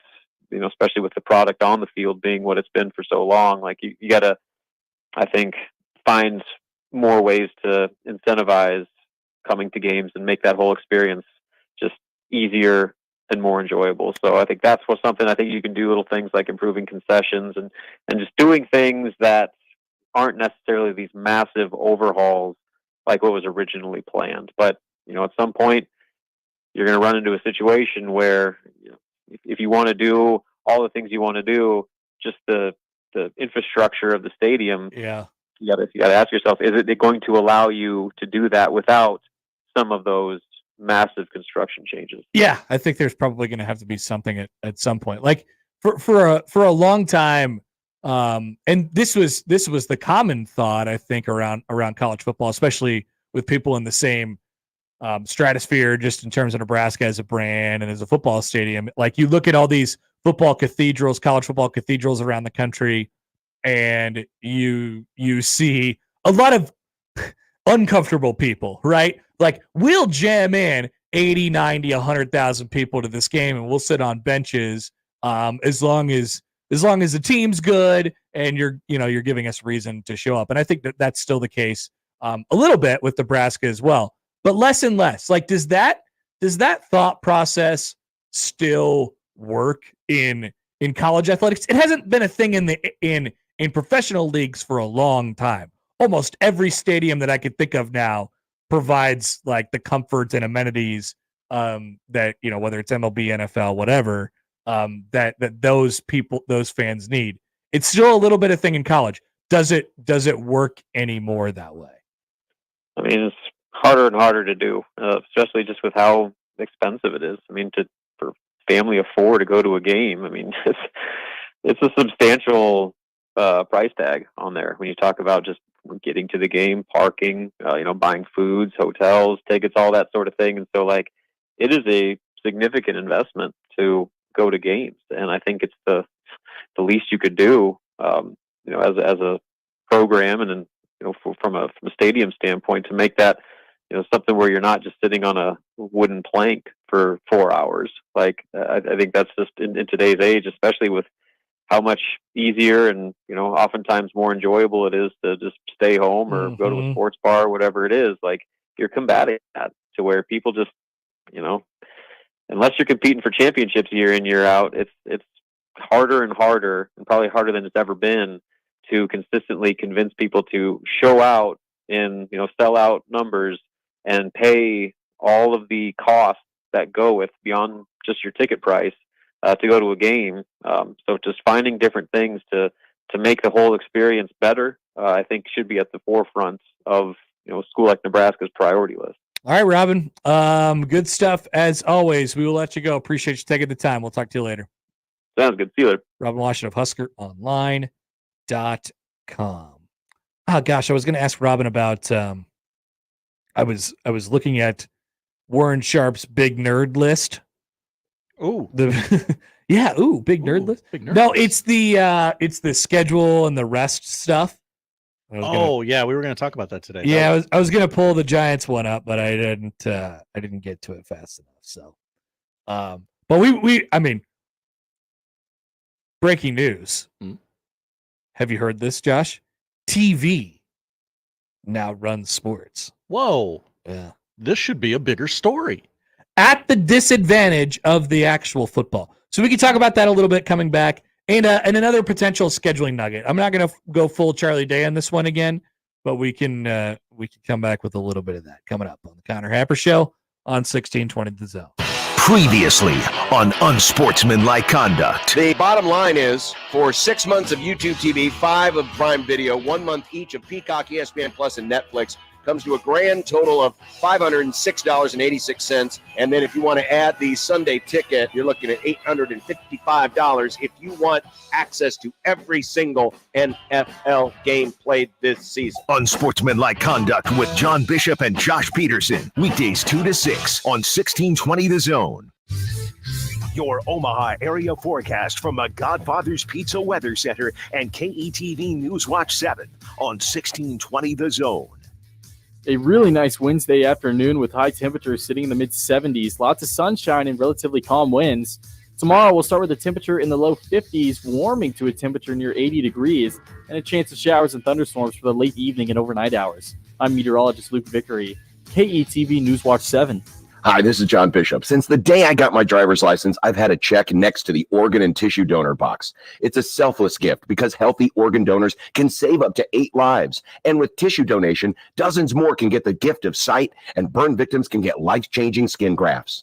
Anybody can register, and there's no cost to you or your family. Check that organ donor box next time you renew your license, or visit goodguysavelives.com. Learn more about organ and tissue donation today and see how you can save 8 lives at goodguysavelives.com. Got the happy hour blues? Get to Cops for happy hour relief with 2 happy hours from 3 to 6 p.m. and 8:30 p.m. till close Sunday through Friday. Cops serves 24-ounce domestic drafts for just $3 and 24-ounce craft drafts for only $4, plus $2 off appetizers. The restaurant that offers great pizza, burgers, and tasty charred wings now offers 2 great happy hours. Visit Cops today at 180th and Center, the Shadow Lake Town Center, and 72nd and Jones, or click copspizza.com. Cops, pizza, and so much more. Are you an annoying coworker? Sending emails when everyone else is sleeping? Do they ask, how do you sleep at night? Then you should go to Mattress Firm. They have knowledgeable sleep experts that can help you find a better bed, like a Tempur-Pedic. It has technology to keep you cool at night, meaning anyone, even people like you, can sleep. Get matched at Mattress Firm. Sleep at night. Restrictions apply. See store or website for details. Prescriptions require an online consultation with a healthcare provider who will determine if appropriate. Restrictions apply. See website for details and important safety information. Subscription required. Price varies based on product and subscription plan. Hey guys, did you know there's a generic form of Viagra that works just the same but is 95% cheaper? And you can get it online at hims.com/radio. Through HIMS, you'll get a free medical consultation to determine the ED medication that's best for you, discreet shipping if prescribed, a 100% online process, and a range of treatment options, including trusted generic alternatives to the name brands, at up to 95% off. ED is personal, and at HIMS, so is treating it. Just go to hims.com/radio and get connected to a licensed medical provider online for free. with zero copay, no expensive appointments, and no awkward face-to-face conversations. To start your free online visit, you need to go to this exclusive address, hims.com/radio. That's hims.com/radio for your free online visit. HIMS.com/RADIO. All right, the NFL schedule has been out for a week now. And Warren Sharp has his analysis. Ooh. Here's some bullet points. Okay. The Ravens have the number one largest net rest edge since 1990, since at least 1990, he writes. Wow. And likely the largest in NFL history, plus 16 days. This is plus 16 days against their opponents, like net total through the season. They are 16 days more rested? Yes, than their individual weak opponents. That's good for a team that So- often finds themselves with injuries. Yeah, so let's say like just to give you an example on how they get this number, like let's say they play on a Thursday night, their opponent's coming off of a Sunday, but they have a bye. They get plus, 5 days of rest just for that.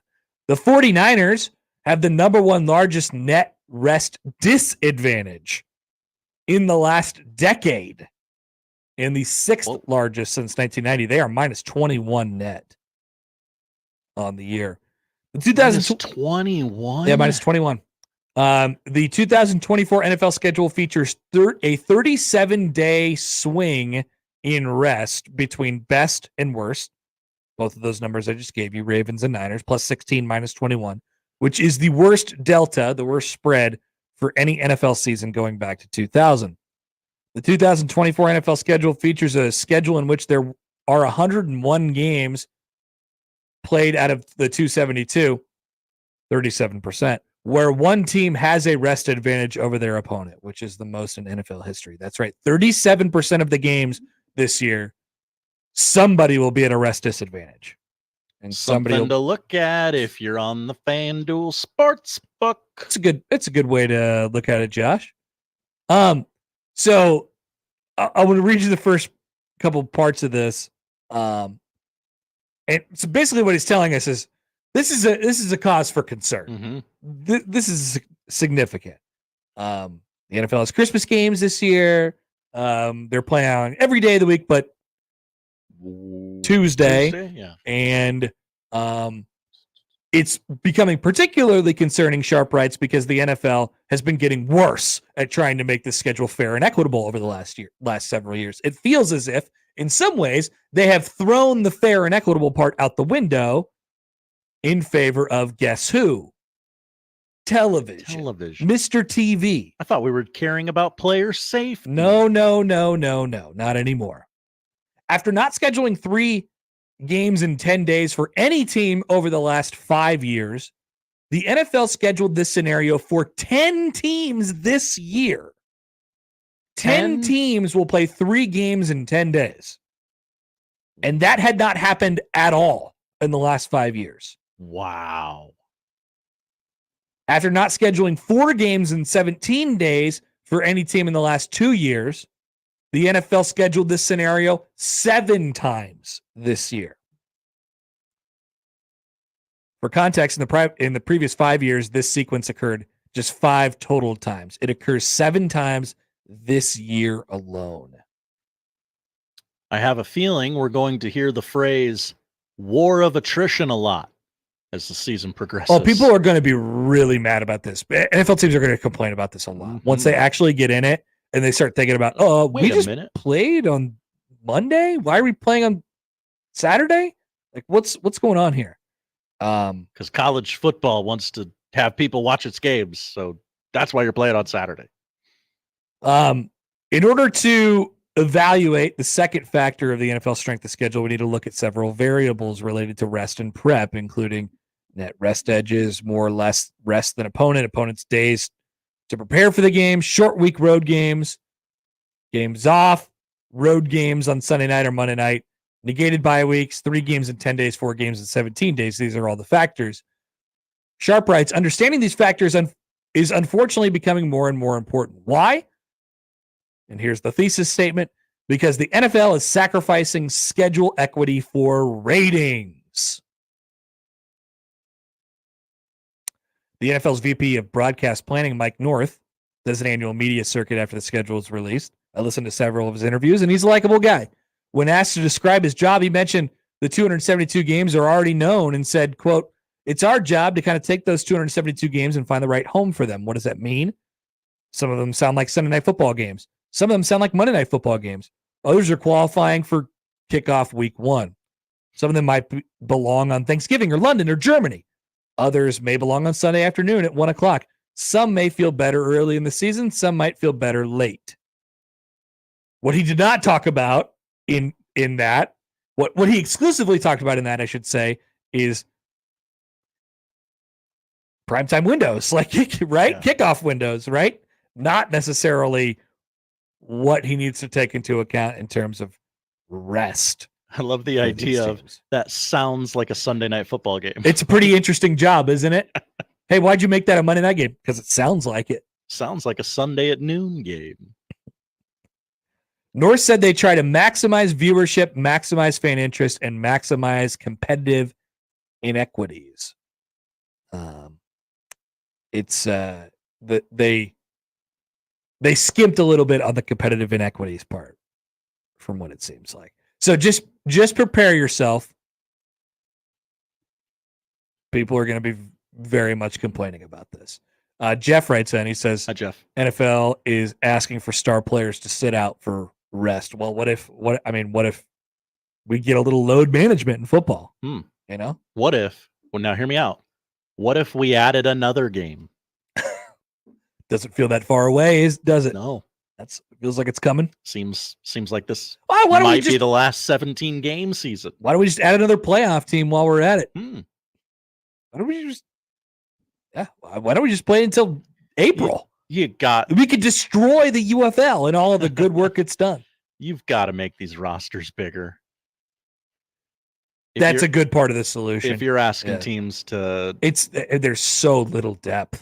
There's so little depth. I mean, most of these teams can't carry a third quarterback. I guess they've changed that, if I remember right, or wanted or are going to. I don't know, but Sharp writes, as I'm tracking the trending direction of schedule inequity as it relates to rest and prep factors, I can say two things definitively. Number one, it is trending in the wrong direction. 2023 schedule notably put less emphasis on these factors than the 2021 or 2022 schedule, and 2024 schedule was even worse, as the above indicates. And number two, it does matter. Rest does matter, whether it's cumulative or game by game. And then he talks about that a little bit further, the rest disparity and how it went in the 2023 season, and like there's so much in there. There's like pages and pages and pages and pages. How teams with 3 games in 10 days did. Obviously, there's no data points for that for the last 5 NFL seasons, but it's happening 10 times this year. So we'll get some data on that. We'll get some data on that specific one. One more quick thing before we take a break here to the poll questions here. So I brought you my my whack job theory on Monday. Remember that, Josh? I do remember when everyone laughed at Connor and said, "Oh, you're crazy. That's never gonna happen. Think of the children, Connor. Nebraska would never." Many people were saying that, Josh, and I'm glad you had my back the entire time. You said, let me just go along with this and see what might happen.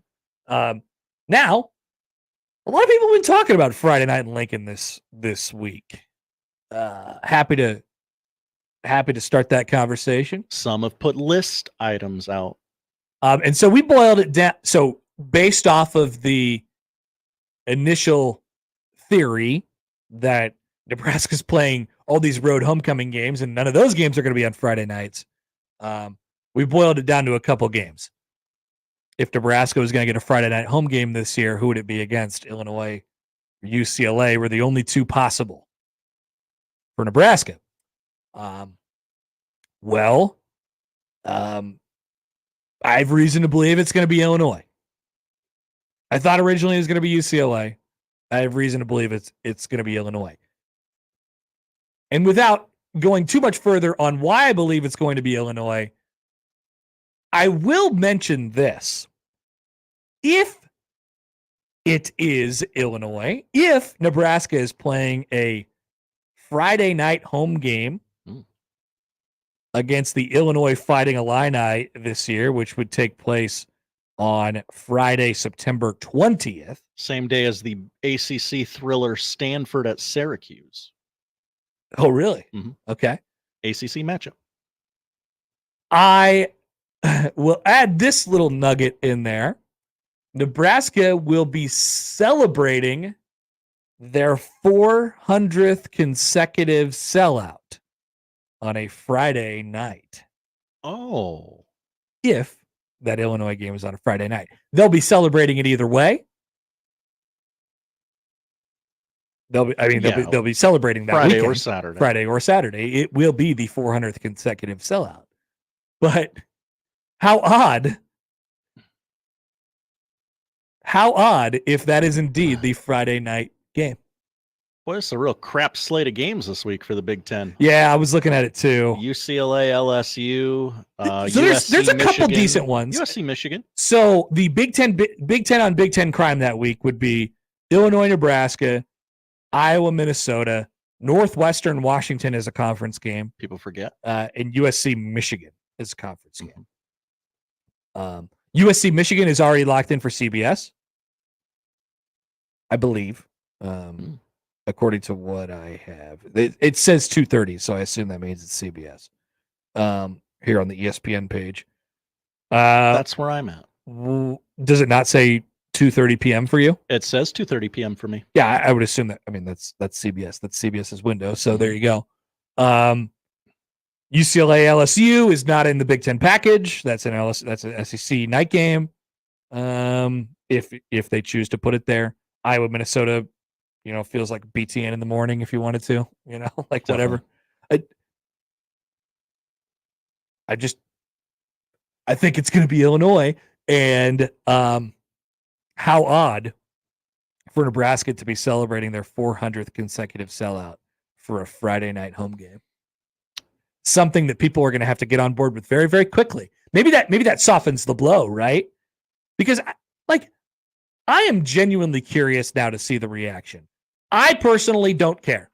I don't care either. I personally don't care, and I personally prefer it. Like, if you get one every 3, I don't want to make an everyday habit out of this thing, whatever. Give me one every 3 years or something like that. We can prepare for it. We can do it well, and we can work around it as far as the high school football is concerned.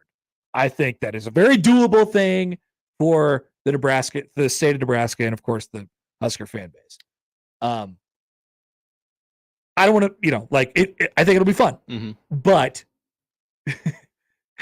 having the 400th consecutive sellout is sort of ironic on a Friday night, but maybe it galvanizes everybody to say, okay, we'll celebrate all together. Maybe Nebraska will wear throwback uniforms. We'll make a big deal out of it or something like that. We'll make it fun. That is indeed where the 400th consecutive sellout would land. That game in particular. Here's you're going to have the people, what about high school football? And we're going to have that stupid debate. Here's the real outrage that I think you're going to hear more of, actually.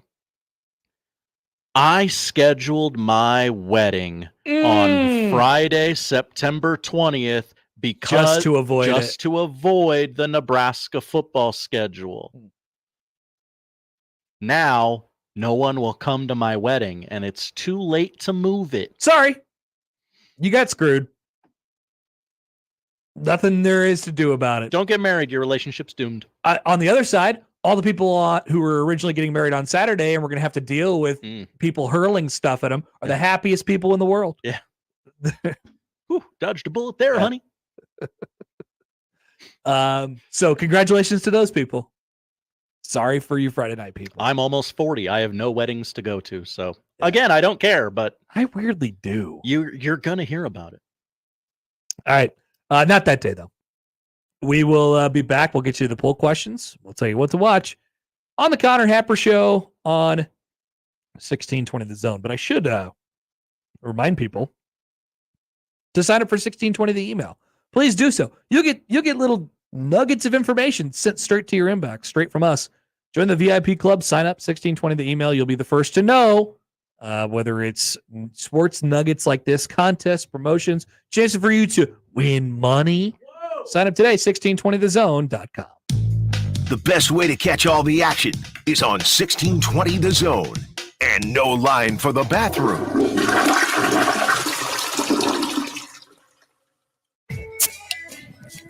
Are Nebraska craft beers and ciders important to you?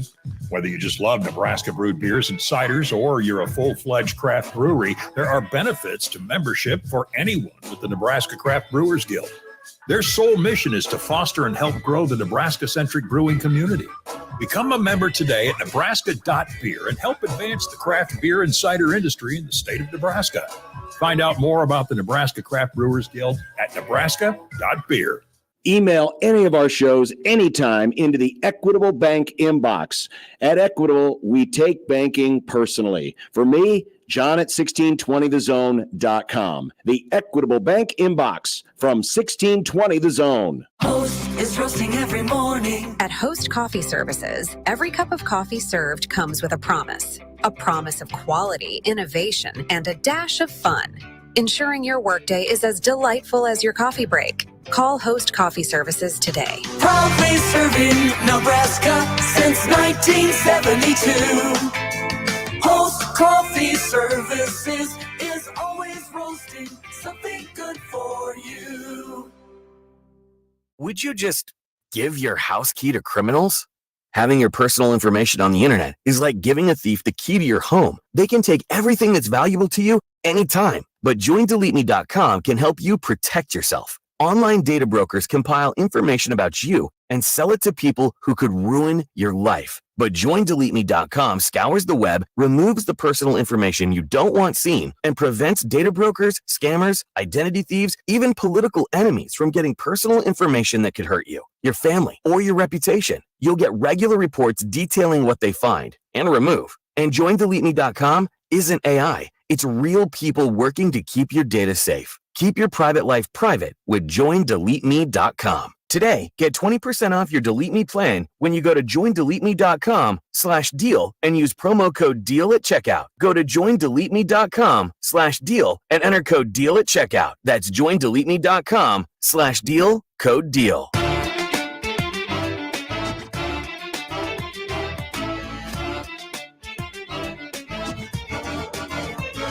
In the titanic battle of Reagans and Scoobel, You're going to tell your kids about this one day.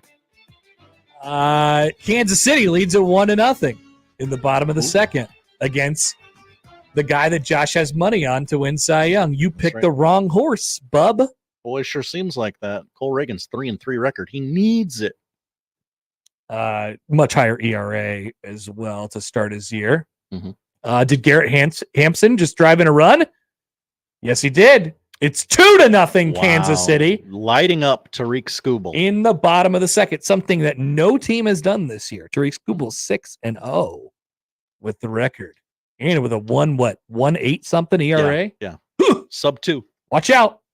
All right, poll questions. We got a few left over from yesterday's crossover in the afternoon. Many of us had takes yesterday. Yeah, you were just ripping takes about food. Breadsticks with your pizza.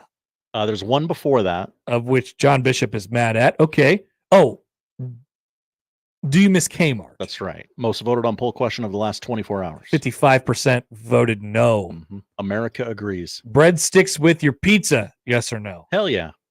Yeah, definitely. 68% say yes. Jalapeno bacon pizza. I would vote yes. I would vote no. 51% say no. Ooh. I knew that would be close, though. Got 17 minutes to vote on that one. Is buffalo chicken just pumpkin spice for white guys? I think you guys were onto something there. Yeah. 64% said yes. Chris Whitney said it's IPAs, and that's a pretty good candidate. It's one or the other. As well. Has Livy Dunn met Aroldis Chapman? Yeah. Right? No. Yeah. Nope. 75% say no. Huh. Worst double bang ever? Yes or no? Celtics fan here. Yes, definitely. Yes. 55% said yes. Is Pat McAfee's Slack channel called Pat Slackafee? It has to be. It has to be. 76% said yes. And finally, was Benny Rodriguez good because he was playing with a bunch of scrubs? I mean, yes, but he did make the major leagues. He made the major leagues. He stole home. Yeah. So I'm going to... I really like the premise of the question, though. So I want to vote yes out of principle. I will. 68% say yes. Wow. Those are the polls. Josh, what are we watching tonight? We are watching game 1 of the Western Conference Finals. Bring your ass. Bring your ass. It's the Dallas Mavericks at the Minnesota Timberwolves. 7:30 tip on TNT. Minnesota 3-1 against the Mavs this season. Inside the NBA, live from the Target Center. See what happens when Charles Barkley is forced to go to a city he doesn't want to go to in what he thinks is his last days as a basketball analyst for TNT. It's not. They have a whole year left. They got a whole nother year. I don't think Charles knows that. Would you be surprised, though, if he just was like, I'm not doing this on a contract? I guess that wouldn't shock me. It's just like, I can get big money right now. He from can do whatever ESPN. he wants. Yeah. NHL Game 1 of the Eastern Conference Finals on ESPN at 7 o'clock. The Florida Panthers head north to the Garden to take on the New York Rangers. Big bong. Florida has not lost to the Rangers. Well, no, they're 2-0-1, so I guess that would be an overtime loss to the Rangers this year. MLB on your TV right now, Orioles, Cardinals.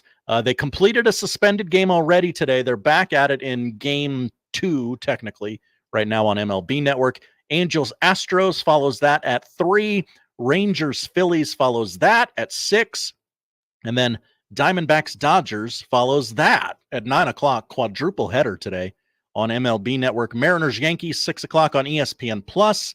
Red Sox in Tampa to take on the Rays at 6:50. That's your MLB TV free game of the day. And Connor, tonight on ABC at 7 o'clock. It is the season 2 finale of Jeopardy Masters. I'm very behind, so I'm extremely behind. So I don't know who's in the finals, but they will compete in the championship to claim $500,000.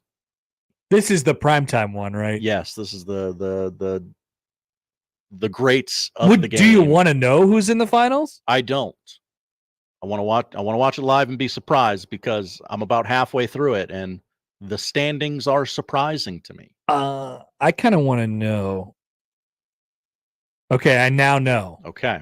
You're saying you don't want me to tell you. I do not want you to tell me, and I'm very serious. What if I said it? I mean, what if I gave you one? Okay, give me one. Are you sure? All right. No, but we've gone this far. My guy, Yogesh. Okay, he's in it. That does not surprise me, good. given what I know about the series thus far. There's a couple others. There's 2 more. Well, yes, it's Jeopardy. Josh, also, yesterday was the 8,000th episode of Wheel of Fortune, and I thought of you, Connor. 8,000. Yes. Stupid show. What a terrible show. All right. Thank you, Josh. Thank you, Connor. That's what we're watching tonight. That is the show. If you missed anything, you can find it all at 1620thezone.com. I am out the remainder of the week. I have sidelined myself. Wow. How will we ever recover? Just moving aside to let other people, get out their takes. I have exhausted my takes for the week. John Schreiner has told us I have many takes and I would like to deliver them. And I said, here, have 4 hours. You can expect that on Thursday and Friday. Still one more segment for me though. It's the crossover, and it's next. Live from the Host Coffee Studio, this is 1620 The Zone. Don't miss this week's Zone Deal. This week's deal is to McSitley Restaurant in downtown Omaha at 16th and Harney. Get $50 in gift certificates for only $25. McSitley Restaurant offers authentic Mexican cuisine with the traditional flavors in your favorite Mexican dishes with an innovative touch. McSitley Restaurant in downtown Omaha. This week's half-off deal. Zone deals go fast. 9 a.m. Friday, 1620thezone.com. Email us on the Equitable inbox with whatever is on your mind. The Zone inbox is brought to you by Equitable Bank. We take banking personally. You can hit me up, agree, disagree, tell me your thoughts on life at Hanley at 1620thezone.com. We want to hear from you on the Equitable Bank Zone inbox. I'm Omar East with NFL Network Now on the Westwood One Radio Network. The Cowboys among 8 teams starting voluntary organized team activities Tuesday, but one key playmaker not present was wide receiver CeeDee Lamb. Lamb seeking a new contract as he enters the final year of his rookie deal. Meantime, Jets quarterback Aaron Rodgers is back on the field for voluntary OTAs, and head coach Robert Saleh says he's practicing with no restrictions. Rodgers, of course, recovering from a torn Achilles he suffered in last season's opener 8 months ago, says he feels really good. I have a lot of motivation. I love the game. I want to play at a high level. I don't want to go out, as I've said before, as a bum. Wide receiver Devontae Parker announced his retirement Tuesday, just 2 months after signing with the Eagles. Parker played 9 seasons in the NFL with the Dolphins and Patriots. And free agent safety Jamal Adams took a visit with the Ravens Tuesday, according to NFL Network insider Tom Pelissero. This has been NFL Network Now on the Westwood One Radio Network.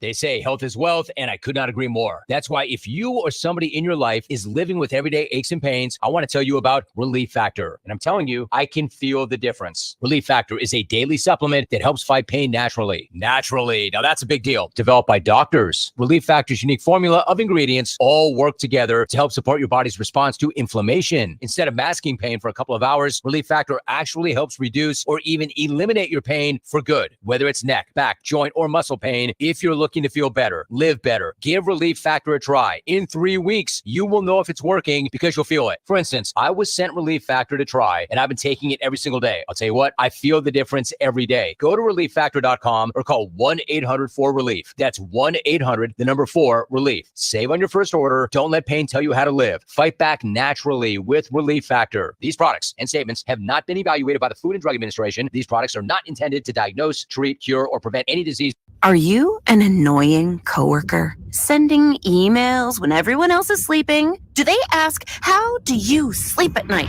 Then you should go to Mattress Firm. They have knowledgeable sleep experts that can help you find a better